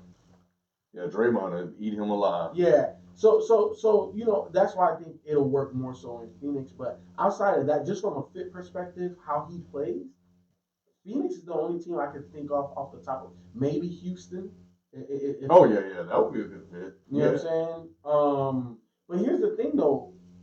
How would that really be a good fit? Because they run primarily isolation for James I like Harden. him. I think in Denver he would be a good fit too. I definitely think he would be a good fit in Denver because they don't need a scorer at the four like that. Yeah, you could take Paul Millsap out and have him and Jokic. But here's the thing though, right? Like, and I know we kind of jumped in a little bit, but with Denver, guess the forgotten man on that squad, and it ain't who you gonna say first, Cam. Gary Harris. Nope. Jamal Murray. No. Love him though. Oh, you talking about Isaiah Thomas? Nope. That's what I thought you was gonna say first. The rookie. Yes, the rookie. Michael Porter Jr. Porter Jr. I forgot all about him. I seen this guy. He is the real deal. He's the real deal. He would have been the first pick if he didn't get hurt. He didn't get hurt. He would have been the first He pick. dropped to 12, didn't he? 13. 13. Yeah. He is the real deal. And if he could come back even at 90%, that's a championship team. That's a championship team. Because that boy Jokic, he might be the best in the NBA. Well, my bad, Joel Embiid. Joel Embiid is the best center. But I don't think there's a more skillful center than Jokic because he has a better jumper than Joel. I think so. And he's a better passer than Joel. I think so. It sounds like you want to say he's better than Joel. Joel just has passer. more athletic ability. And He's more a better offensive upside. Yep, and he's a better defender. So that's the only reason why I'm holding it back. But Jokic, man, He's nasty. oh my God. Like, have you seen his passing? I've seen it. That dude's amazing. You get a bona fide score. Look, Michael Porter Jr., when healthy, he is a young Melo. They come. And better than Melo. I wouldn't even say he's a Melo, but I think that he Speaking got of- games. He do. I know you don't want to talk about it. Melo. He going to LA. Hey, we going back. He going to LA? He going to LA? You think so? No. Yes, that's what they saying he's going. I think that's his last saving grace. I don't like it. I love neither. it. I don't like I don't it. like Out it either. the league, Nick. He's out the league. He's going out the I don't league. like He going to LA. And I for think what? the league's gonna save him, man. I think they're gonna try to reach out and try to save his reputation. Whoa. LeBron. Okay, I give you that. If there is a move for Melo, see, because look, isn't it interesting that all of a sudden there's all this interest in Carmelo? Right. When you could have Right. freaking Yep. traded for Carmelo. Right. You should. Right. You could have been had Carmelo. Any team in the NBA that wanted Carmelo could have been had him. All of a sudden there's all this interest. No, I agree that LeBron and the Lakers will probably sign him. I don't like it because you're taking minutes away from guys that need minutes right now, Ooh. and he's not. We're not gonna go there. And he doesn't put him over the top for like nothing. it. Don't like it at all. This is literally a lifesaver for him But by we didn't LeBron. expect that much from the Lakers this season anyway. Like a deep run. No, but here's the thing. I was expecting a deep run. But what do we consider deep? Second round is deep. Yeah. I consider Okay. everybody except they can beat everybody except when fully loaded. They can beat everybody except Golden State. That's false. You think they can beat Denver in 7 games? I think so. Yeah. Yeah, Denver don't have no experience. Yeah. Yeah. LeBron will take over. They don't have nobody for LeBron. Exactly. Yes. I think LeBron they will just can take over. Yeah. You think they can beat OKC in 7 games? Yes. Absolutely. Because You see they'll Westbrook. self-destruct. No, Yeah. Okay, see yourself destruct. I like what's his name? Who's the guy that came from Atlanta? Schroeder? Schroeder. I yeah. like when he has the ball, like when it's them two. Yeah, Because but he can be their playmaker. we understand And he that. shoots better than him, obviously. Of course, but we've seen in crunch situations what Russell is still going to do. They will self-implode. That's 100% agree. yeah, they'll beat themselves. Houston, No. James Harden is unproven. Fully in the healthy playoffs. Houston. No. Unproven in the playoffs. No. James Harden is going to nut up in game Yep. 5, 6, or 7. And he's proven all it the three. past 2 years. Then losing that stinker against the San Antonio Spurs the year before last, and then go and just make it rain at Yeah, the Harden. strip Yeah, I club. think Harden's You gonna kidding gas out. me? He's gonna gas out by the time Yeah. the playoffs come. And then and then Chris Paul, he's declining. Mhm. Well, he been He declining. better thank his agent because man, they That's got away why. with highway robbery when he signed that 164 million contract. for a Yeah, guy who They always, got away with highway. he always gets hurt when playoff time starts. But you know Every what? time. But this might be a good omen. He got hurt before the playoffs. I'm just saying. I think the Lakers can beat everybody in the West except Golden State. If they can avoid I Golden think you State were highly underestimating the West. Come on, in a 7-game series, LeBron. I think ain't worried they'll about be LeBron. ready. I'm talking about the cast. Like But you got, look They you got got, some you got to look last at year. you got to look at matchup. Hold on. That's the East. But it's still the same cast. No, it's not. No, it's not. I like Ingram. I definitely like Kuzma. I like Lonzo Ball, and they're growing right now. Every month they're getting better and better. I like Josh Ingram Hart. not showing his I growth. like just this right now. Zubac. Everybody's gonna continue to get better and better. I'm And by listening the right playoffs, they should be a better. But I put it to you like this: for the Lakers to make the second round of the playoffs, they can't finish below 6. They gotta finish 6 or better. Because you start finishing 7 or 8, and you're gonna play either Denver or They're gonna Golden most- State. they're It's a gonna wrap most- in the first round. They're gonna most likely be 7 or 8 because Lonzo's out for 4 to 6 weeks. Seen that? LeBron's still out Rondo for. comes I don't know when LeBron coming back. Rondo, Next week, he'll be back next week. Ooh, LeBron. LeBron will be back when he be back. he gonna come back after All-Star. There ain't no timetable for LeBron. I told you he taking the extra. I yeah. told you. I They're said gonna- LeBron. they're Did gonna you be not see cautious. that quote? There was Yes. a quote in the article that said like LeBron. They're gonna If be the cautious. playoffs started today, he'll be playing. That tells you that right now he don't give a damn about That's what I'm how y'all saying. feel. I told y'all that last week. I said I think I think that LeBron y'all is are taking. too high on Denver in the playoffs. I'm sorry. I think Not in the That's playoffs, but as a matchup wise, team. yeah, team wise. As a team, they're really, really good. In the playoffs, we know what they are. Like, they're not going to do much with it. You know, I'll take But the how do we Lakers. know that? We haven't seen that. we Right. saw it last year. Who? Didn't Denver make? No, they did didn't. not. They didn't. Well, I think Because that's that's why they had a lottery pick and they picked Michael Porter Jr. That's right. Wasn't it like them in Minnesota? They played that last game to see who could. Yeah, it was like a win and Minnesota, get in. Yeah, Minnesota. And they, in order for them to even get to that point, they had to win like damn near all their games. So. And they was on a hot streak towards the end. Right. Yeah. No experience. Do you think Portland could beat the Lakers in a playoff series? No. Possibly. No. Possibly. I think it's possible. No. They don't have enough talent. No. Did They you got a- see they what got a the better New coach. Orleans Pelicans did to the straight handicap Damian Lillard? But that's not the same squad now. That's not the same squad. They ain't got Rondo no more. So that's one less guy. They They still still got got Drew. Drew Holiday. I They got put you. the clamps on. He did. He clank. Both of them put the clamps on both of them. All right. So what about what was my other team? I'm sorry. I'm high on the Lakers, but not against what was Golden the State. No, hell no. This is a whole bunch of others. They coming back to reality. Man, Tobias she let Harris this is girl having a come good back year. on her, man. Are you but kidding no. me? But that's a whole bunch of others. Like I put it to you like this: you put one superstar on that team, that's a damn good team. But without a superstar, they ain't making no noise. Even if they make the playoffs, they might get swept. You need superstars in the playoffs to take over. And as good as Tobias Harris is and is playing currently, bro, I can't rely on you more than 2 games. Yeah. Playoffs is a different game. You got to beat the team 4 times out of, and you are teams are game playing for during the playoffs, and so stuff that you like to do, they lock it in and try to take it away. What about Utah? You think Utah can beat the Lakers? I like Utah. Well, that team, okay. I think they can. I think they can. Now I'm a Right little now, iffy. Yeah, yeah. that team, I think that will probably give them a run for the money. I'm high on Utah. Yep. I am. But everybody else, Portland, Clippers, Denver, Rockets, OKC.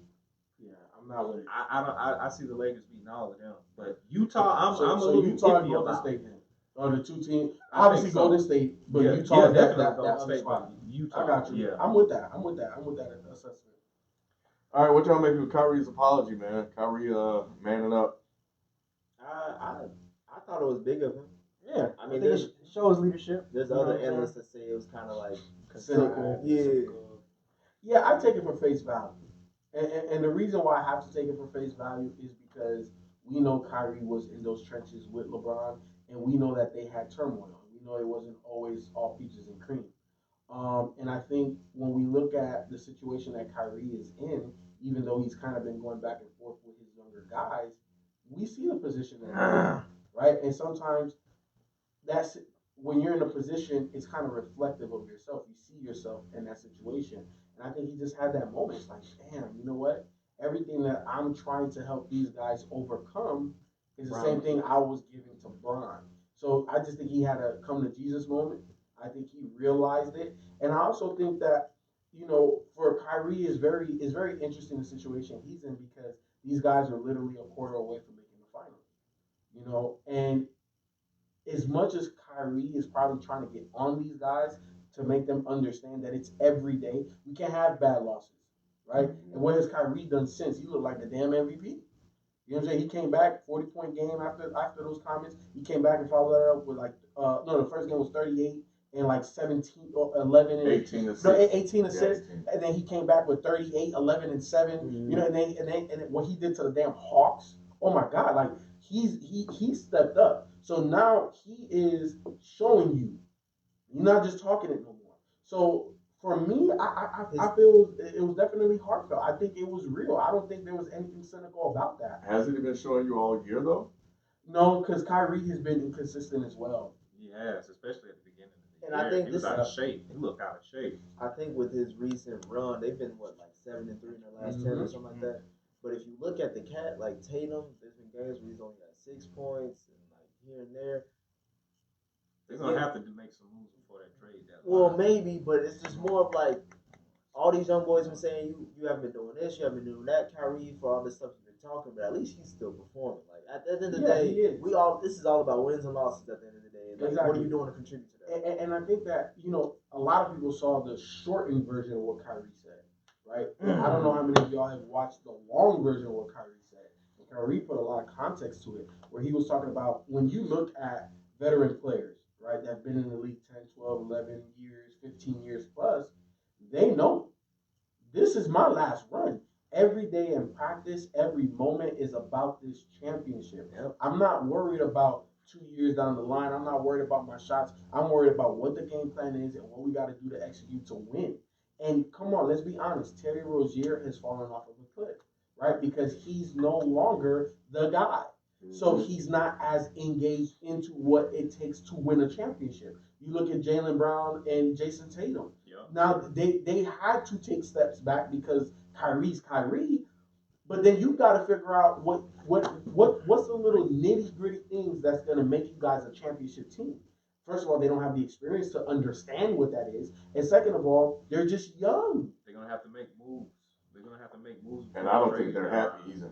Exactly. Yeah. So you know what, Brown? Me and you, we here with the basketball because I said that. I've been saying that. They're gonna have to move some people. The only thing that's gonna fix the Celtics is a trade. Yep. And here's the thing: even if they don't do it this season, this off season, Yeah. if the Lakers don't make that AD move, you gotta go make that AD move. But it's But it's contingent on Kyrie though, because I'm not making the AD move if I'm the Celtics if Kyrie walks to the Lakers or elsewhere. I'm just not trading. Now I'm sticking with my young horses, and we're gonna re-up, and we just gonna move forward. And I just say you wait till the end of the season because at first I was saying maybe wait till like towards the All-Star break and things are looking bad, but things are looking better. And we still have not seen a full season of this team together, like fully healthy.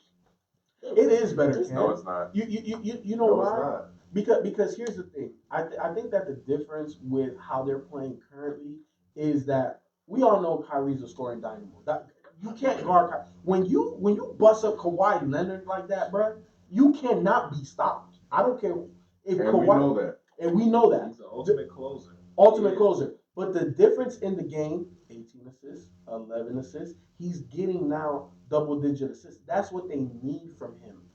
The point, we know that that's a given. When you go get Kyrie, he's going to get you buckets. It's the other stuff that Kyrie needs to do as this quote-unquote leader, right? He need to get other guys involved, right? What does LeBron do? LeBron get everybody involved in the first 2.5, maybe 3 quarters, sometimes even the beginning of the fourth. And when it's closing time, yeah, he'll make the right play and he'll pass it, but he gets aggressive. Here's why I say it's not better. It's still all about Kyrie. Yeah. I was gonna say the same thing. It's Still all about good Kyrie. point. Why- Good point, why- kids. why It's would all they- about It's not like Kyrie. the Gilbert Arenas effect. You can score all those points and you have all those assists, but it's still all about Kyrie. What's wrong with that? What team Because is all that- about LeBron? what team Because- exactly? What team isn't all about their star player? Because that's been the problem with the Celtics this year. Yeah. Is that it's been all about Kyrie. But in that, right, like Kyrie has figured out. Look, James Harden is the player that's used most in isolation. Mm-hmm. Do you know that nobody assists to James Harden? James Harden makes all the assists out. You're right. It's And crazy. when they started this run, they were out of the playoffs, right? And now they're number 5 in the West. Kyrie is figuring out the assist part of his game. When you look at this run, look at the assist numbers. There's a correlation there because he has the ball so much. I think that that's a little bit of a smoke and mirrors. That's what I'm thinking. So why don't we say the same thing about LeBron? Because LeBron's been doing that since day one. Yeah, because Kyrie is up for a deal, and I think that Danny Ainge is in for he's in a real predicament because Kyrie. I think that all of this is already sort of announced. I think that Danny Ainge probably might have pulled Kyrie aside and be like, man, we want you to lead our franchise. And so I'm thinking if they move Jaylen Brown and Terry Rozier or whatnot, they're signaling to Kyrie that they know that Kyrie is going to stay to get that super max 1,000%. or whatnot. And so I'm thinking that they're going to it's all about Kyrie, and I think that Kyrie is just doing what he needs to do to be an example to everybody else. But I think that him showing that he can just pass the ball, I think he's just doing it right now just because he's just proven to be a good leader. Kyrie is masking the problems that are still there. Exactly. He's perfumed. Yeah. And he's propelling them. You mentioned Kobe. He's doing his Kobe thing. But He's my, gonna but propel my them thing to is, win. there's always problems on every LeBron team that he's been on, right?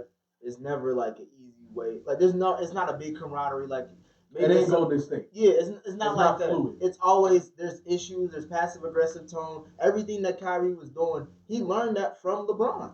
So and Kobe. So when we talk about it's all like he's their, like I said in the chat, he's their best player. He's their most important player.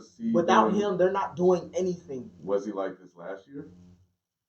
He was hurt. He got humbled last year because they made it before he got hurt. Did we see this from Kyrie last year before he got hurt? They was on. Didn't they have like a 17-game I'm win talking streak? about this attitude, this way that he's carrying himself. You know why? Ken, you know what the difference is expectation. Last season, the Boston Celtics, even fully healthy, were not necessarily expected to win a championship. Yeah, and the fact that they got within a quarter of doing so, that means that this season, it's championship or bust. And it's not necessarily that they got to win it because we know the juggernaut that's on the other side of that. However, they got to get there because Kyrie's supposed to put you over the top, right? Right. Like we were just talking about how Iguodala and Draymond Green, how do those guys put you over the top? Oh, Kyrie's supposed to put you over the top. Kyrie and Gordon Hayward was what they were saying. Yeah, come on, yeah, we know. Hey, before we gave up on that dream. I'm Gordon talking Hayward's about not all the way back before they stepped on the court. Yes. It was Gordon Hayward and Kyrie. Yes, you are 100% right. And also, what obviously a different scenario, but similarly gruesome. We're just seeing now Paul George tap into what Paul George truly was, and we're talking about 2-3 years later. So I don't know if that's going to be the same timetable for Gordon Hayward. However, remove Gordon Hayward from the equation. If you add Kyrie to that team last year, you are expected for them to make the championship round. They win in that series in 6. No, I don't know about that. It is LeBron. I don't think it goes. I think it goes 7, but I think that Kyrie closes it. I think that's what the difference is. So now you insert Kyrie with a semi-healthy Gordon Hayward. The expectation is to make the championship. I agree, but this year, based on everything that they've been doing, when I told you guys that something wasn't right with this team, and it just took a while for it to show. And it's still there. And I think Kyrie, we had a game where Jason Tatum had 0 points, I think, or 2. Whose fault is that? I'm just saying the problems are not. But fixed. at the end of the day, we keep on blaming him for other people's shortcomings. No. We're not blaming them for the shortcomings. That to me says that their shortcomings are still there. They haven't been fixed. Other players still are not producing because they are not at a point where they are comfortable with playing with Kyrie. But you know what though, Ken? If you're calling Kyrie perfume, LeBron must be the strongest cologne in the motherfucking room, bro. Because LeBron masked a lot of stuff, and the greatest players mask a lot of deficiencies on that basketball team. And to your point, right? You're making my point. Kyrie is masking a lot of that stuff, and that's the definition of Kyrie. But that's not how this team is supposed to function. But you're remembering the team that didn't have Kyrie or you're looking at the team like that was the team they were supposed to be. I'm looking at the team that had a healthy Kyrie. That was a team off the fly. Exactly. No. And that was a team great by committee. Right? We know that the NBA is based off of superstars. And let's not forget the head coach too. Everybody's Of course, 1,000%. However, we know in basketball you have to have superstars. And was as good as Jason Tatum was he a superstar? Everybody was saying he was, yes. He was ascending to be that. He showed the promise that, you know what, at 3 to 5, he's going to be a guy that you said was the most important player coming on the team. into the season. Because early in the season, as Kyrie but was that was struggling, also based off of what he did last year. But the thing is, no one knew what Jason Tatum was going to be when he came out that draft. Everybody was looking at Fultz. Everybody was looking at Lonzo, all the other players except, even though Tatum was a top 5 pick, nobody really cared about him. You know, he came out of Duke. But when he showed in the playoffs, because it wasn't in regular season. It was during the regular season. It started in the regular season, but it was sweeter. And it started when Kyrie got hurt. And it started when he was the number 2 with Kyrie, when he stepped up when Gordon Hayward got hurt. Then why is he not stepping up now? Because he's not. But that's what I'm saying. He's not happy. You don't have the same opportunity. He's not happy. Jaylen Brown. He's just he's not happy. Jaylen Brown's not happy. That whole team is not together. Minutes have been stripped since. They are not Golden State because they're not producing. They are not Golden State. Period. No one is. I'm talking about this team. They were last year. They got along last year. They had chemistry last year. Jason Tatum is still averaging 16 points a game. He's still, but however, with that being said, he's still inconsistent with his gameplay. You can't ask me to sacrifice my game if you're not doing what you're supposed to be doing as my number two. There's certain games where he don't show up. That's not Kyrie's fault. Kyrie still got out double-digit assists, but you still under 10 It is points. Kyrie's fault. Because he's creating the friction on the team. He's lashing out at everybody. But and everybody's looking at him like, bro, we went to the Eastern Conference Finals without you. Like, so Did you win though? it doesn't matter. That's all that matters. No, it doesn't matter. Because if It doesn't matter to them. No, It doesn't matter to them, and that's what I'm saying. All right, but that's part of the inexperience and youthfulness of that roster. So now we circle back to Kyrie being the problem on that team because he's. But hold on, Ken. You're acting like you don't want the Kyrie problem. Every coach in this NBA wants a problem like Brad Stevens and the Celtics have. I don't know. You are tripping. I don't know. They have a talent problem. They got too damn much. They got a Kyrie problem. Nah, they got a talent problem. Bro, they got There's a Kyrie lot problem, of talent bro. on there. It's a lot of young egos. It's a lot of establishment. And Kyrie isn't helping with that with his ego. Hold on. But you have to understand that when you are a young player and you're playing for that first contract, there's a lot that goes into that. And they feel that they're starting to feel the pressure. They're feeling the expectation of a championship and also to adjust to a great player. Well, look, Ken, let's be honest. You add any great player to any roster, there's going to be somewhat of an adjustment. There wasn't an adjustment last year. We have evidence of them functioning at a high level last year. With and without Kyrie. That's why they're gonna have to trade. Exactly. So this year, all of a sudden, Kyrie is running everybody crazy. But those guys ain't doing, to Nick's point, those guys ain't doing what they were doing during that 17-game winning streak in the regular season. So it's Brad Stevens then. Why? Ken, Why not? Ken, why are you blaming everybody but the youngsters? Exactly. That's what I was about to say. Because he's the coach, and Steve Kerr, when they have friction in Golden State, doesn't he get the ship right? Does he get everything back to one accord? Does the ship not look better in Boston right now? No, that's what I'm saying. It doesn't. How it doesn't? I'm saying that Kyrie Irving is masking the problems that still exist, and what you guys are looking at are the 7-3 record. So the 7-3 record is manifests itself as everything is correct. Let me ask you something about Golden State, right? Because you keep referencing that team. When Steve Kerr got there, was that a veteran team or was that a young team? They were still young, but they were young veterans, right? They were so much so veterans that they were selfless at that point in time in their career. Egan said, "Yeah, I'll come off the bench for you, coach. Yeah, we'll start Draymond, coach. Yeah, I'll play less minutes, coach. I'll do whatever you need, coach." And Jason Tatum, Jaylen Brown, and Terry Rozier are not in that place in their career. They still want to eat because they ain't paid yet, Ken. They were there last year. And also on top Y'all of are missing something. Y'all are missing something. Coming into the season, at the beginning of the year, Kyrie announced that he will sign his extension if, quote unquote, they will have him. Why did Kyrie make that statement? because he's going to New York. No. I don't think that he's going to New York. I think that the psychology is like, man, they made it to the Eastern Conference Finals without me or whatnot. They did not offer a contract or Danny Ainge did not offer a contract to Kyrie Irving. You make a good point. Last season. So Kyrie Irving is like, man, damn, will he even offer me that contract? Because he just automatically said that he will sign the extension if they will have him.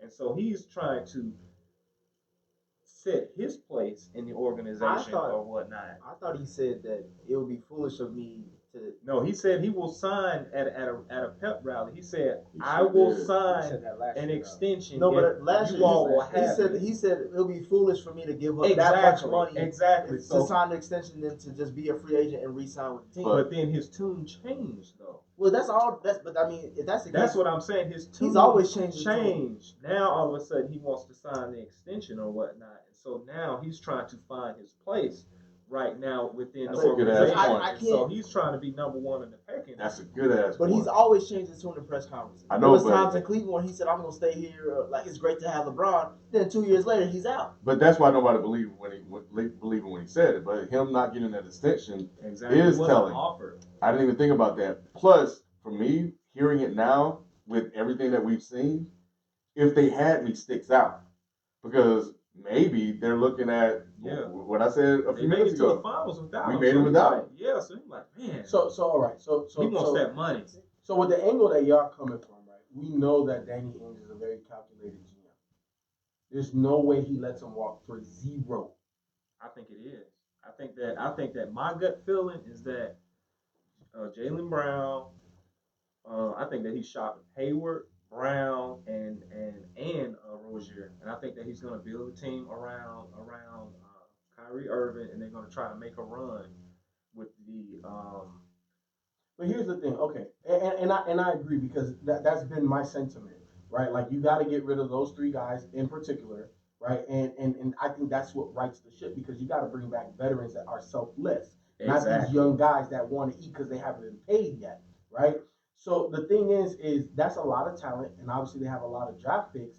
They can't because of rules or whatever. I'm not a freaking NBA insider, but I know that the Celtics cannot make a trade for AD this year. And I know that's probably causing Danny Ainge to be sleepless at night. Oh yeah, because he can go get him right now. He can go get him right now. He has the assets to do it right now, but he can't or whatnot. And I know he's kicking himself over signing Gordon Hayward because of the ascendance of Jason Tatum or whatnot. But the summertime, it's going to be really, really interesting. It's going to be really, really interesting because if they move off of Jaylen Brown and them, they're going to just build a team around Kyrie. 1,000%. So do you see this trade happening pre trade deadline or in the summertime?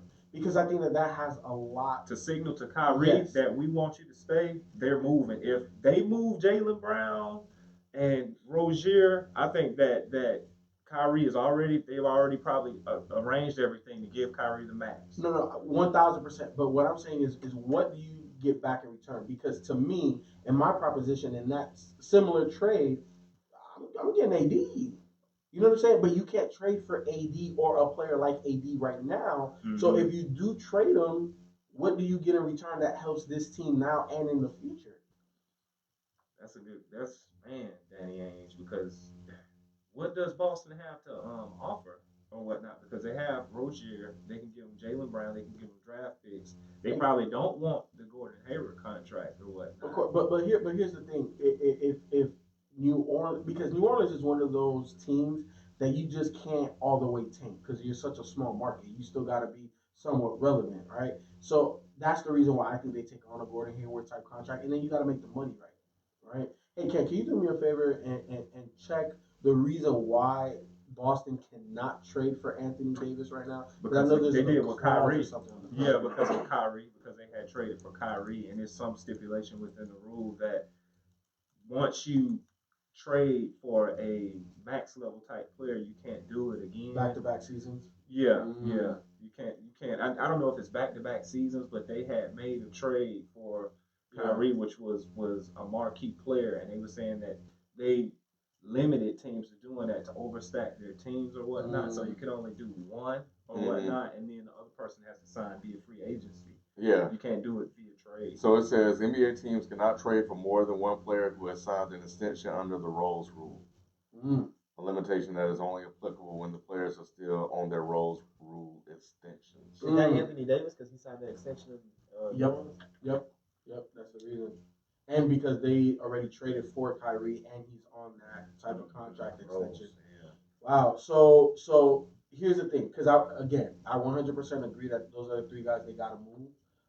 And it does place Kyrie as the number one in their hierarchy, and obviously that means that they are going to offer him a max. But if you're going to trade those three guys, because that's a lot of talent, and you also have draft picks, you can't get back 2 or 3 veterans. No, you can't. You got to get something special in return.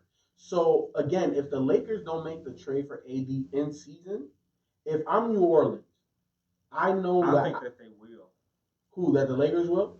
Who they giving Well, up? no, because I think that LeBron, a lot of LA fans will probably blame LeBron and be like, man, this dude is coming over here and giving away all our young talent. You better win a championship. Yeah, I don't think and I don't think that he yeah. wants. I don't think that he wants that type of pressure on him because everybody would be pointing squarely at LeBron. As far as the Lakers, I think that if AD might not be there because if the Lakers do decide to give away their core, if they continue to lose, then AD not even going to be there. Then I guess that clears the decks for Boston to be like, man, well, we can't get AD, so we might as well try to move these players to see. But then they probably might just wait till the summertime. See, and that's what I'm saying. Yeah, because summertime. if you're going to give up talent, Yeah, what am I going to right. get in return that's going to get me over the hump? Yeah. And There's the nothing only really, player, yeah. the only Yeah, player you're that right. does that for that roster is AD. Yeah. There's nobody else. So unless somebody trades for AD now, I think AD goes to Boston in the trade in the summertime. Especially if, because their draft picks are heavily protected this year. Especially if they get one or two up there. Yeah. Like you get 2 top 5 picks, and you can package that up with those 3 guys. Yeah. If I'm New Orleans, I'm definitely making So, that deal. If you're right. You are definitely right because if it goes to the summertime, then the Lakers That's what they're out of there. So moving SOL. toward the Lakers, they really don't. It's gonna be back to back. We ain't gonna get nobody.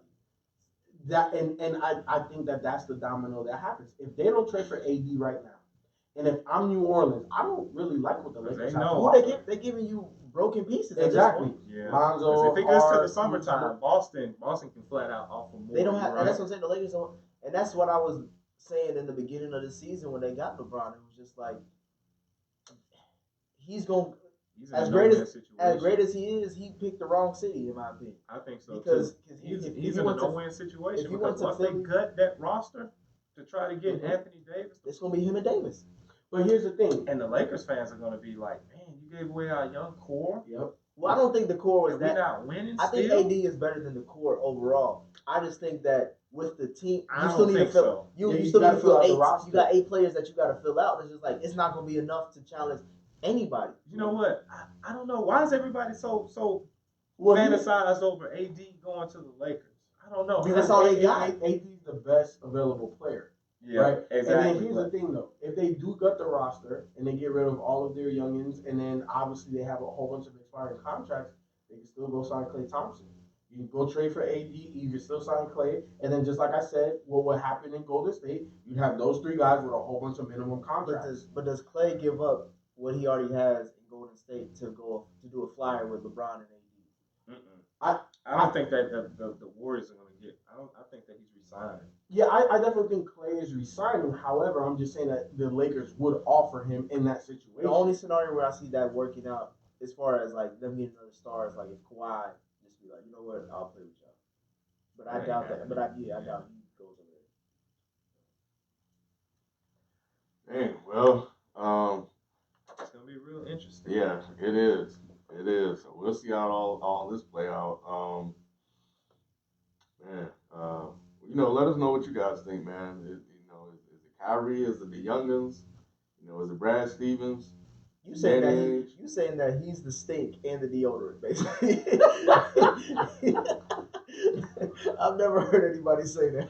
Oh man, still a lot of other stuff that we didn't get a chance to touch on. Real quick, B, who won? Because you got quiet. Oh yeah, the Pacquiao. Yeah. Serena. Serena lost, man. She let old girl come back. Serena was up on the 3rd set, 5-1. All she had to do was win one more game. Girl came back and won and beat her. So Serena's out of the quarterfinals. So we gotta wait for French Open. And the Manny AB thing. Yeah, I don't know what AB was smoking. Man, this is why it's hard to rep Cincinnati. And now I think it's such a waste of talent, man. Yeah. Such a waste. You know what the downfall of is? Remember when Jay-Z tried to sign him to Rock Nation Sports and he turned it down? Because he thought it was too little money. Yeah. Who doesn't win with Jay-Z? Right, I know. But I'm just saying, just talent. I'm talking about just boxing. But no, skill but wise. Such a waste of talent, man. He was getting. Man, like Manny was on him. Manny was on him. He was stalking him the entire fight. I thought he was about to actually like TKO him in the eighth. He stumbled a bunch of times. Yeah, and I'm just like, AB, man, you just all talk. Yeah, just all talk. But he got the skills though. That's what's so sad about it. Like this dude has the skill, the skill set to be. He writing those wolf tickets. Right. I know, right? Like, I know. So I'm like, man, it's you know, humble. Yeah, Manny clearly won. I had Manny clearly won. I think he was discombobulated when he said, "I won the." Everybody know. Everybody was like, "What the fuck?" Yeah, it's like, dude, what the hell? Like, dude, I only gave AB like 3 rounds. I had Pacquiao winning 9 out of 12, 9 to 3 rounds. You thought Manny was gonna win going into the fight? No, I thought Youth was gonna be kind of in AB's favor. I thought Manny was gonna win because I did. Broner, he doesn't show up. To me, he doesn't show up for those type of games. He's not a detailed guy. No, he's not. You gotta be a detailed guy. Yeah, because I think that skillfully, he had everything that Mayweather had. Skillfully, yeah. And just athletic, that athletic prowess, he had that. Yeah. But the difference was in the details, man. Yep. I mean, you could him and Mayweather is like night and day. Night and day. Like you know, when you have boxing veterans like they went to like a Mayweather camp, like in his recent like maybe last 3 or 4 fights, they were like, this dude trains like he's still broke. Like here, this guy is considered the best ever, and when he trains, it's like they say they've never seen anything like this before. This dude trained like he's never won nothing. They say AB stand for all bar. I mean, pretty much, man. But yeah, Pacquiao. Watching that, Pacquiao clearly controlled the fight. I don't know what AB was talking about. So he controlled the fight. It was one round. It was one round where AB only threw 8 punches, dude. He only threw 8 punches. It's like, dude, you cannot think you clearly won this fight like at all. Like, it's hard to support. I think it's a wrap for him. I think it's a wrap for him, man. I think so too. I don't think he's, and I think this was his only pay-per-view fight, I believe. I think of his career. That's the thing. He keeps squandering these moments. Like, all right, you asking for more money and more press and all that, but you I think the Sean Porter was a pay-per-view fight. Let me correct that. I think when he fought, and he lost to him too, right? Lost to Sean Porter too. Yeah, it's just like this dude had the potential, man, but nope. But I've been telling y'all who the potentials. Terrence Crawford and Errol Spence. Yeah, Terrence Crawford is telling you. Inside, you got to watch Errol Spence too, though. I know you've been telling me about it. If you watch him, you can just go on YouTube, like look at his past like 2 or 3 fights, man. You're gonna be like, ooh, okay, like, oh, I see why. Like, we need that fight to happen in the welterweight division, like, please. But Terrence Crawford getting ready to fight Amir Khan April 20th, and Errol Spence is gonna fight Mickey Garcia.